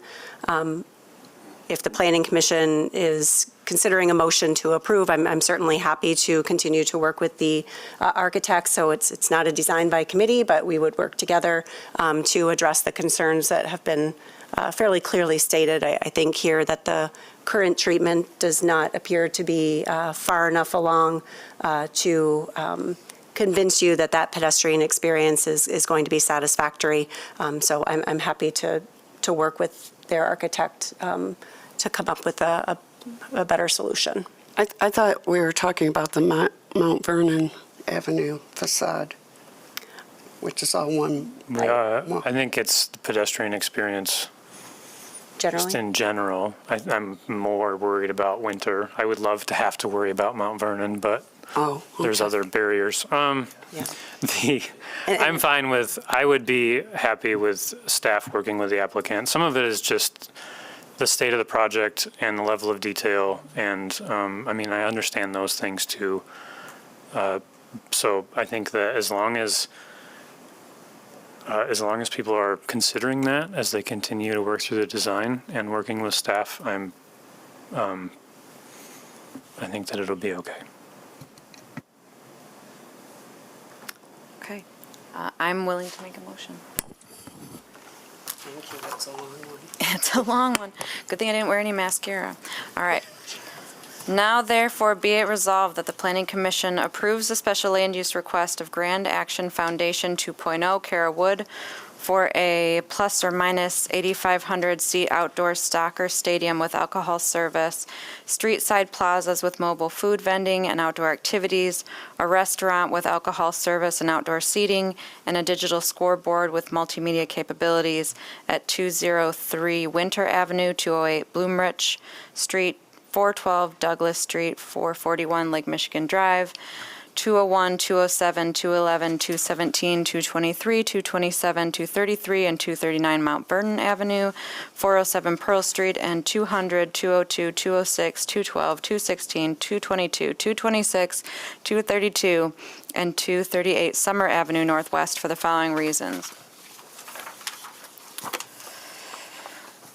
The proposed use will be consistent with the purpose and intent of the master plan and zoning ordinance, including the zone district, because the proposed use is the type of major institution that is appropriate for the city center zone district. Will support the purpose and intent of the city center zone district to provide interesting and fun places to eat and socialize with a mixture of ages, social peers, coworkers, and families. Advances numerous goals of the city's 2002 master plan, including continuing to reinforce downtown's role as the multi-purpose urban center for the metropolitan region, use public investment strategically to leverage desired economic development in appropriate locations, expand open space and recreational opportunities, and encourage intergovernmental and public-private cooperation in decisions concerning the location of developments of greater than local impact, e.g. major new shopping centers, employment centers, and cultural facilities. The proposed use will meet the site plan review standards because the site is a redevelopment of mostly existing parking lots, and as such will be brought into conformance with all site improvement provisions as required per the ordinance, and the site has been arranged to provide access to a variety of modes: pedestrian, bike, scooter, vehicular, and transit. The proposed use will be compatible, harmonious, and appropriate with the existing or planned character and uses of the neighborhood, adjacent properties, and the natural environment, because the project will redevelop surface parking lots for a use more appropriate for the city center zone district. The proposed soccer stadium will bring vibrancy to downtown Grand Rapids west of the river. The development furthers the recommendations of the Bridge South Plan by being a catalyst for potential housing and private commercial development. Potentially adverse effects arising from the proposed use on the neighborhood and adjacent properties will be minimized through the placement of buildings, structures, and entrances, as well as the location of screening, fencing, landscaping, and setbacks, the orientation of the scoreboard and canopies, and proximity to transit and considerable parking infrastructure within a 15-minute walk. The proposed use will not be detrimental, hazardous, or disturbing to existing or future uses or to the public welfare by reason of excessive traffic, noise, smoke, odors, glare, or visual clutter, because working with the City of Grand Rapids Police Department and Office of Special Events, patrons of the stadium will be efficiently moved into and out of the stadium area before and after games, and while vehicular traffic is expected, transit, ride-sharing, biking, and walking will be encouraged through the limited provision of parking on site. The proposed use will not adversely affect the walkability of the neighborhood, impair pedestrian circulation patterns, disrupt the continuity of the urban street wall, or otherwise hinder the creation of a pedestrian-oriented environment, because the project will transform the existing parking lots into a vibrant and pedestrian-oriented environment. The building and site area required for the proposed use will retain as many natural features of the landscape as practicable because the existing development site is largely impervious and the proposed design will significantly increase both green space and tree canopy. Adequate public or private infrastructure and services already exist or would be provided at no additional cost because most public facilities available to the site are largely sufficient for the proposed project, and the cost of new infrastructure will be borne by the applicant where upgrades are necessary. The proposed use will not be detrimental to the financial stability or economic welfare of the city because the stadium will be a major driver of economic growth with $408 million in net new economic impact anticipated in the city over the next 30 years. Given the character, location, development trends, and other aspects of this neighborhood, it is demonstrated that the proposed location for alcohol sales will demonstrably be an asset to the neighborhood because alcohol use at the proposed stadium is complementary to the primary sports use. The sale and consumption of alcohol on the premises will promote economic growth in a manner consistent with adopted goals, plans, or policies of the area because the soccer stadium is a catalytic project that is projected to bring $408 million in net new economic impact over the next 30 years. The stadium will bring vitality to an underutilized portion of the city's downtown, expanding activity and commerce along Lake Michigan Drive and enhancing quality of life for residents and visitors. The use or change in use as constructed and operated by the applicant is compatible with the neighborhood because although alcohol will be available for purchase at the venue, the main attraction will be the sports and entertainment. Well-managed venues that serve alcohol are appropriate in a downtown setting. The stadium is located in the city center zone district, which is designed to accommodate fun and interesting places to eat, socialize, and gather. The stadium will help to attract new visitors and shoppers to the downtown area, enhancing the viability of nearby retail and food businesses. Alcohol will be available for purchase at the venue, but the main attraction will be the sporting events. I already said that. Well-managed venues that serve alcohol are appropriate in a downtown setting. Well, I repeated 2 of those, but they were there. Sorry about that. Adjacent or nearby parks, religious institutions, and schools will not be adversely affected by the proposed use because Grand Valley's downtown campus is located on the other side of Lake Michigan Drive from the stadium, but shouldn't be adversely impacted. Security will be present to manage any nuisance behavior. No other parks, playgrounds, religious institutions, or schools are adjacent to the site.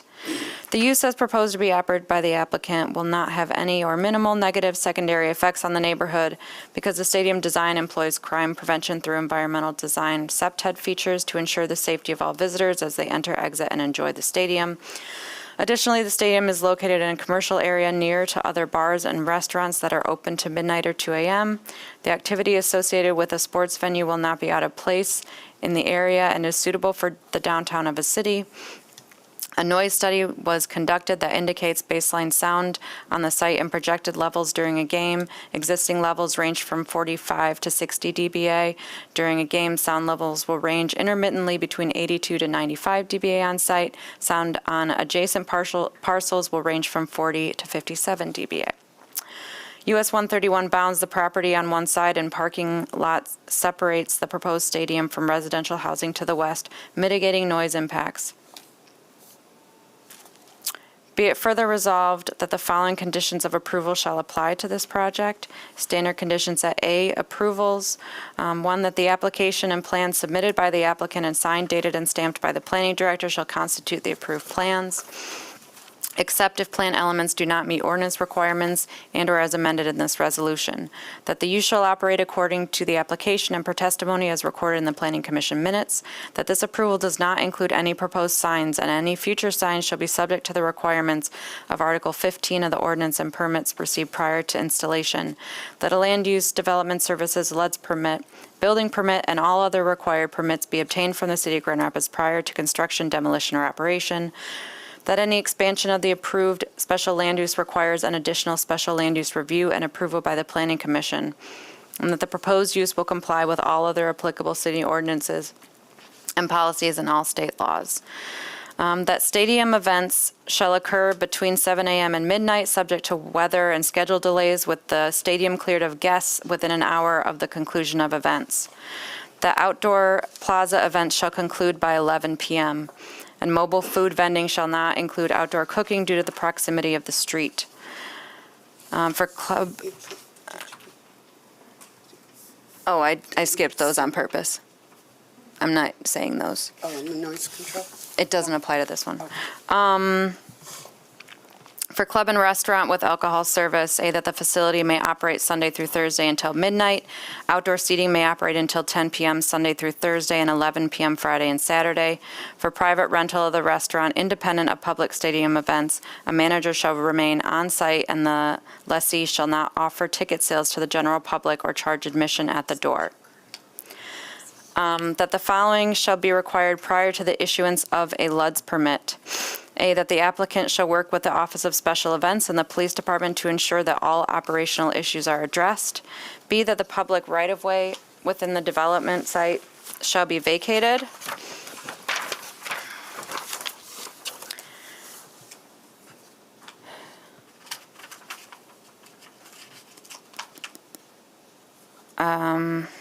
Sorry, I'm trying to decide what to do with C here.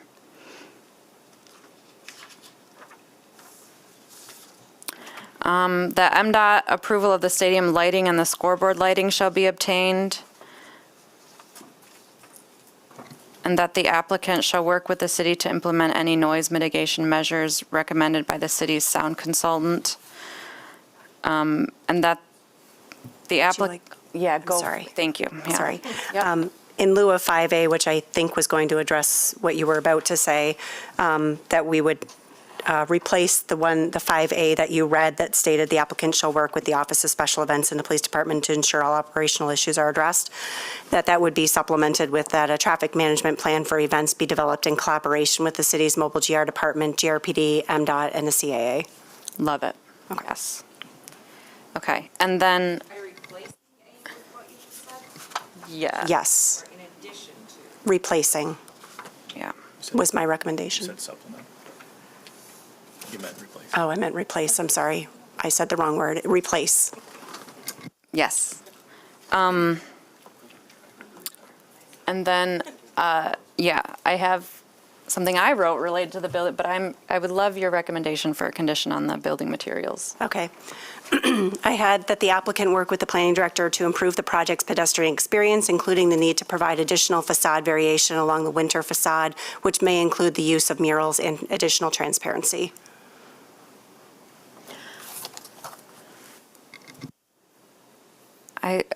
Yes, I want to make sure that the pedestrian experience on all sides is considered though as well, from what I heard from my fellow commissioners, So the applicant work with the planning director to improve the project's pedestrian experience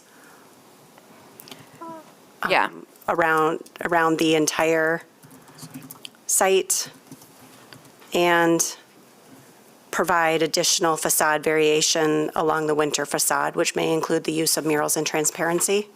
Sure. Yeah. Okay. Could I suggest enhance rather than improve, because improve is... Sorry, this is our motion. So Thanks. what I had potentially written was work with staff on building materials and treatments to improve or to ensure a positive pedestrian experience around the stadium. But I don't know. How about promote? I don't know. Thoughts from other commissioners? I'm fine with what you have. Okay. Yeah. And Say what you have one more time. Yep, I was just going to ask you the same thing. That the applicant work with the planning director, I did say improve, if enhance is a more acceptable term. I'm fine with improve. Improve the project's pedestrian experience around the entire site and provide additional facade variation along the winter facade, which may include the use of murals and transparency. Yes. That's it.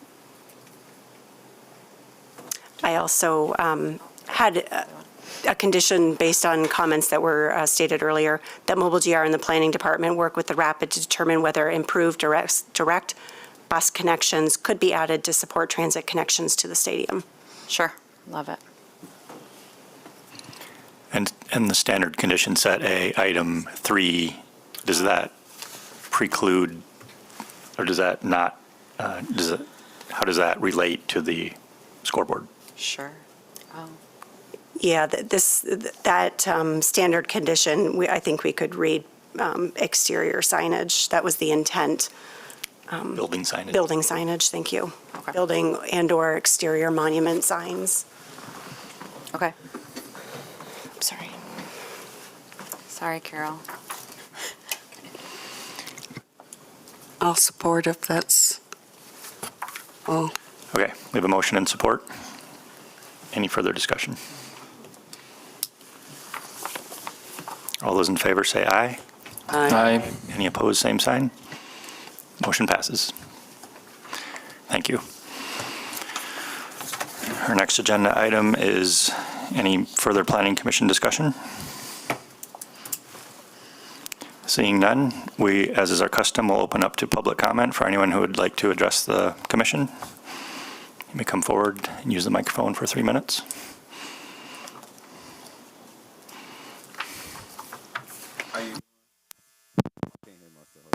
I've been here a little bit too long. I know how to do this.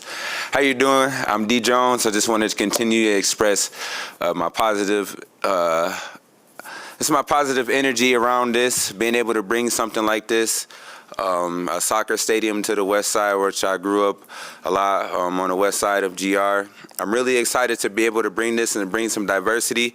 I'm really with you on the equity part because I don't run away when white people speak about equity, but I just really like to hold white people to the fire about truly being equitable and really being intentional about really creating equitable and equal opportunity for these venues, because I'm bringing something very, very cool to one of the bosses venues, and I'm really working hard to be sure that it's equitable, true, and is truly fair, and that everyone, regardless of ethnicity, can have an equal opportunity with the opportunities we come and that I come here with. So I'm really in support of this. I'm really being happy to be able to give positive feedback, but I really want Grand Action 2.0 and other people from other backgrounds that work on this project to educate the underserved community and people in the hood, because I'm from the hood. And when I see people on Facebook saying that they're going to gentrify the communities, and they don't even stay on the west side, they stay on the south side, but they still have that concern that billionaires are building this project and they don't have that true education around it. So you guys need to truly be transparent on educating people in underserved communities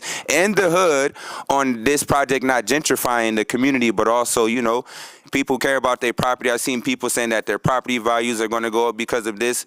And I really want people to understand that if it's not going to gentrify the community, then explain it. If it is going to gentrify the community, then you guys need to boldly explain it that it's going to gentrify people and get them out of their community, or I'll be the person to do it. And I don't think people would like me to do that. To be honest, I don't think I'm the last person you would want to go to the hood and really have to explain people in the hood, because I'll go down any venue, anywhere, I'll go there, any boldly in anybody's face, and I'll really explain the truth about this. But I don't think that is the intent of this. I think it's truly to bring something equitable, diverse, and truly bring something that's going to empower our community and our state for a long time to come. So as I said, I'm on the board of the West Grand Neighborhood Organization.